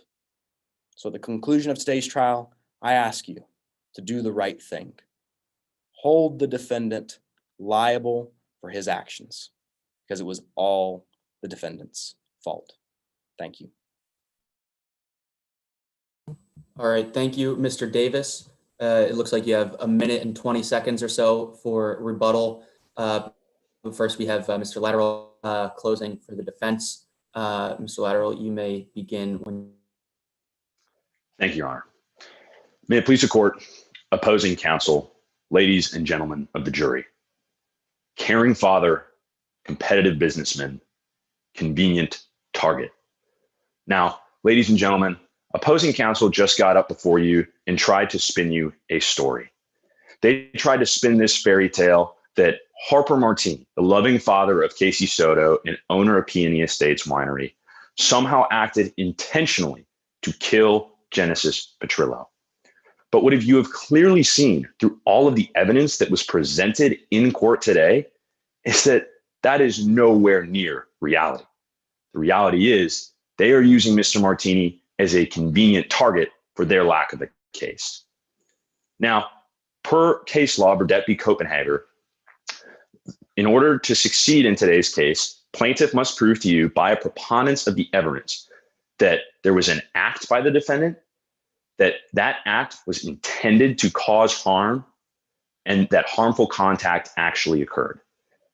And they must prove this to you by a preponderance of the evidence. Remember, ladies and gentlemen, this burden of proof lies solely on the plaintiff in today's case and never once shifts to the defense. And as you can clearly see, they have failed to meet their burden in today's case.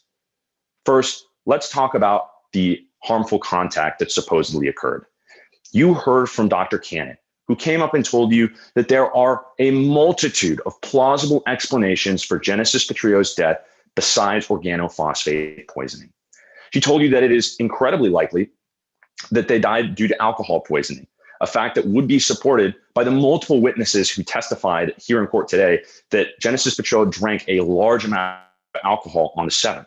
They also testified that other things such as a blood disease, allergic reaction, or even organophosphate poisoning from another source could have been the reason that Genesis Petrillo died. Furthermore, they testified that it is also just as likely that another source contaminated the car wine. all of this explanation and presentation that the plaintiff would have you believe that Harper Martini intentionally poisoned this wine never even goes into the plausibility that that wine was already tainted intentionally. Ladies and gentlemen, the reality is the plaintiff cannot prove to you by their burden of proof that it was in fact organophosphate poisoning that killed Genesis Petrillo. Now, let's move on to the second element, an intent to cause harm. Ladies and gentlemen, all of the evidence that you heard in today's case shows that Harper Martini was nothing more than a loving father. Casey Soto, one of the plaintiff's own witnesses, came up and told you that indeed, Harper was nothing more than a loving father that wanted the best for her. And in addition to telling you that someone else could have also drank the car of wine. Blair Osborne testified in court today and told you that while they observed arguments that took place between Genesis Petrillo and Harper Martini, it was nothing out of the ordinary that one would expect with the stress of planning a wedding and inviting someone new into the family. And Harper Martini got up and testified that although his relationship with Genesis Petrillo was less than ideal, that because of the love that he had for his daughter, he would do anything to mend that relationship. Ladies and gentlemen, the plaintiff would have you believe that Harper Martini, who had knowledge of the deadly effects of organophosphate poisoning, intentionally poisoned the woman that the man that his daughter was about to marry. Ladies and gentlemen, all of the evidence in today's case shows you that that cannot be the case. Harper Martini is nothing more than a businessman and a loving father. And then finally, let's talk about the supposed act by the defendant. Now, opposing counsel just came before you and they tried to pin this grand picture to you that because Harper Martini was holding a bottle of pesticide, that constitutes an act that was intended to kill Genesis Petrillo.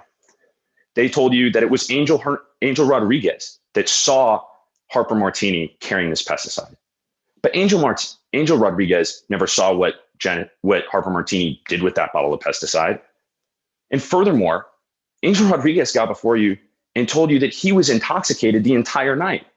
Angel Rodriguez told you how much he was the life of the party and how even though he hadn't been drinking for over 8 hours, at 8:30 a.m. on June 8th, he was still intoxicated. Ladies and gentlemen, the plaintiff in today's case is trying to hinge their entire case theory on a witness who admitted in court that they were intoxicated. You can't rely on Angel Rodriguez's testimony. The bottom line is that Harper Martini, again, is nothing more than a caring father, a competitive businessman, and a convenient target. The reality is that the plaintiff has failed to meet their burden of proof in today's case. They have showed you no action, they have showed you no intent, and they have showed you no harmful contact. And why? Because there was none. Because Harper Martini did not try and poison Genesis Petrillo. Ladies and gentlemen, there is only one verdict in today's case that justice demands. Fine for the defense. Thank you. All right, thank you, Mr. Lateral. Mr. Davis, I think you have about 1 minute and 20 seconds or so on your rebuttal. You may begin when you're ready. Thank you, Your Honor. Members of the jury, Mr. Lateral just came before you and told you that this case is about a convenient target. And he's exactly right. The convenient target in today's case was Genesis Petrillo. Members of the jury, the defendant had the access to the pesticide, like he said on cross-examination. He was seen walking around with it, and he took that bottle of wine and gave it to Genesis Petrillo, the same bottle of wine that was tested with organophosphate pesticide. How do we know that actually happened, members of the jury? Something important happened in this trial. So important, I actually wrote it down. The defendant said that he hated Genesis Petrillo and that he viewed Genesis as a threat because of the voicemail, Exhibit 8, that you'll see later in that jury room, he responded to. And he viewed Genesis as a target and took Genesis out. Members of the jury, we ask you to hold the defendant accountable for her actions because Genesis Petrillo's death was all the defendant's fault. Thank you. All right, thank you, Mr. Davis. I guess that concludes the trial. Everybody who competed, both attorneys and witnesses, you guys did a really good job. If you guys who competed, if you want to all turn your videos on, I know, and Miss Judge Backus, if you're present, if you want to turn yours on too, if you want to give some feedback.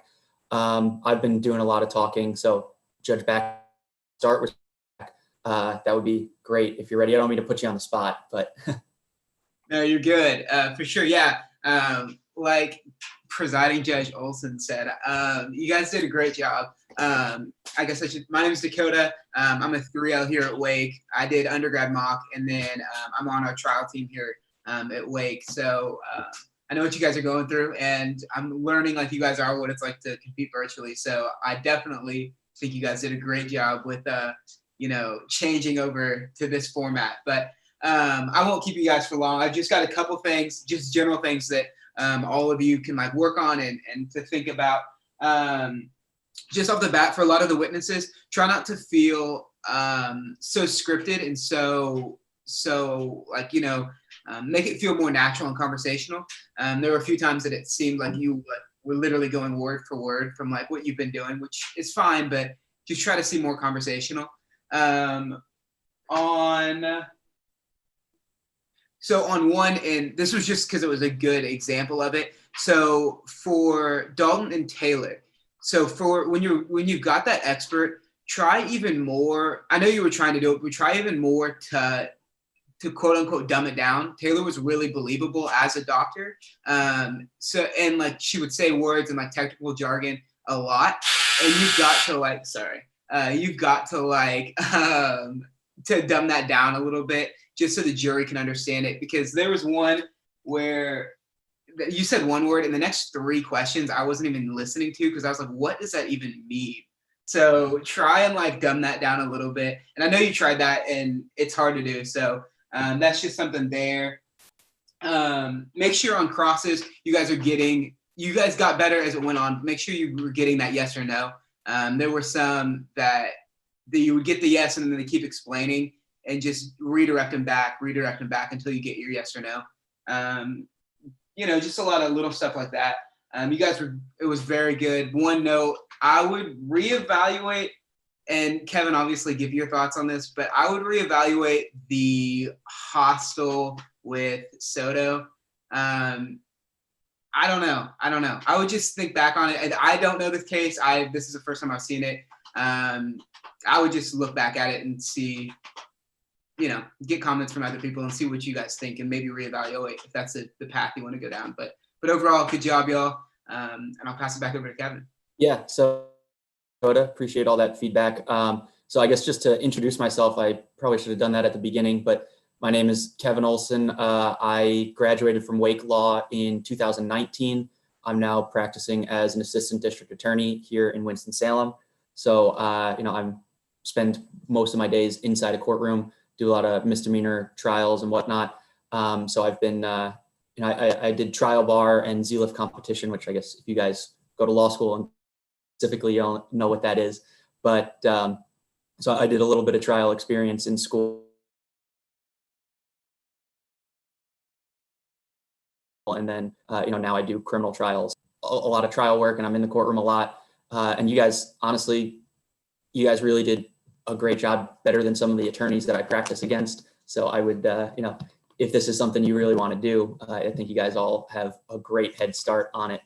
I'll just start with, in terms of feedback, I'll start with the last thing that Dakota touched on, the hostile witness thing. That was a little bit strange. Again, we don't know what the problem, we don't know the problem. We didn't read through the packet or anything. So that might've been the proper strategy. I don't know, but it felt a little bit weird to me.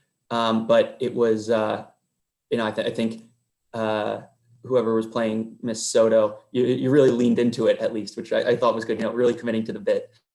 I think generally I like the witnesses. I think you guys got really into the witness roles. The doctors, you sounded very doctor-like. I believe that you could have had medical degrees, especially with the scientific lingo. Again, if you could maybe go into explaining what some of those words mean in a more basic manner, I think that would help. but you guys clearly knew your stuff and were very prepared. And even the opening witnesses as well. That was the life of the party guy and also the wedding planner. I think you guys did a really good job of keeping things conversational. And I was cracking up while you guys were talking. I thought you guys did a really good job. And the attorneys, I think for the most part, you seem to have pretty good relationships with your witnesses, and that's really important. And just kind of, especially when you have someone who really knows their stuff, just kind of ask a really open-ended question and let them cook. I think you guys did that pretty well. On direct, on cross, and I think as Dakota even said, getting to just getting the yes or no, asking those leading questions. Some of you guys were doing really, really good jobs with those. And there was also some really good objections that were, especially I know I wrote down during the first witness, Mr. Lateral, when you were on cross, you had a lot of good, really good objections. I can't remember what they were now, but I do remember writing that down. And Mr. Davis, the way that you were able to get the witness at the end when you were on cross, bringing him back to saying, so what you're saying is yes. And I think you guys both did a really good job of that. I think you guys are all undergrads, right? Yes. Oh, wow. So it's very impressive that you guys are able to do all this and, prepare these trials. You guys clearly have worked hard at it. And I think you guys are all doing really great. I don't know how these competitions, but I think by all sides, I think everyone clearly put in the effort, and the fact that you're doing this, getting up early on a Sunday morning to compete like this, that's crazy. Just the fact that you have the drive and the motivation, the chutzpah to get out there and do it. Not a lot of people, want to put themselves out there like that. So great job, everyone involved. Thanks for letting us judge. If you guys have any questions for either me or Dakota, feel free. But I think that's probably about it. No questions, but just want to say thank you for the feedback and job well done to opposing counsel. Pleasure competing against you guys. Same to you all, and good job today. Thank you, judges, for your time. We really appreciate y'all coming in on the weekend. So, yes, sir. Actually, what schools are you guys from? Just out of curiosity. I don't know that we're allowed to say until the round's over. Oh, I've already if the ballot's been submitted, then. Oh, yeah, Kevin Elliott said before they answer that, you need to, at the bottom, you need to type in submit and then hit yes. Okay. I don't know shit. He said, don't worry about it. He fixed it. You're good. Okay. We're good. Yeah. Right. So yeah, you guys can say now. Okay. Yeah. Sorry about that. I didn't realize. Whoops. Yeah, no, you're fine. Yeah, we go to University of Wisconsin, Madison. Okay. And we're from Liberty University in Virginia. Okay. Nice. Good stuff. So would you guys have had to come down to Winston-Salem for this? Yeah, we probably wouldn't have come down, honestly, if it wasn't Zoom. Nice thing about this whole situation is we can go to any tournament wherever. We don't have to deal with travel, but obviously a lot of peculiarities come with doing a virtual trial. But I think we worked through it well, and it was a pretty enjoyable time. So again, thank you all. Best of luck in the final round, and see you guys around. Good luck, everyone. Thank you. All right, take care. Take care, everybody. Bye. Thank you.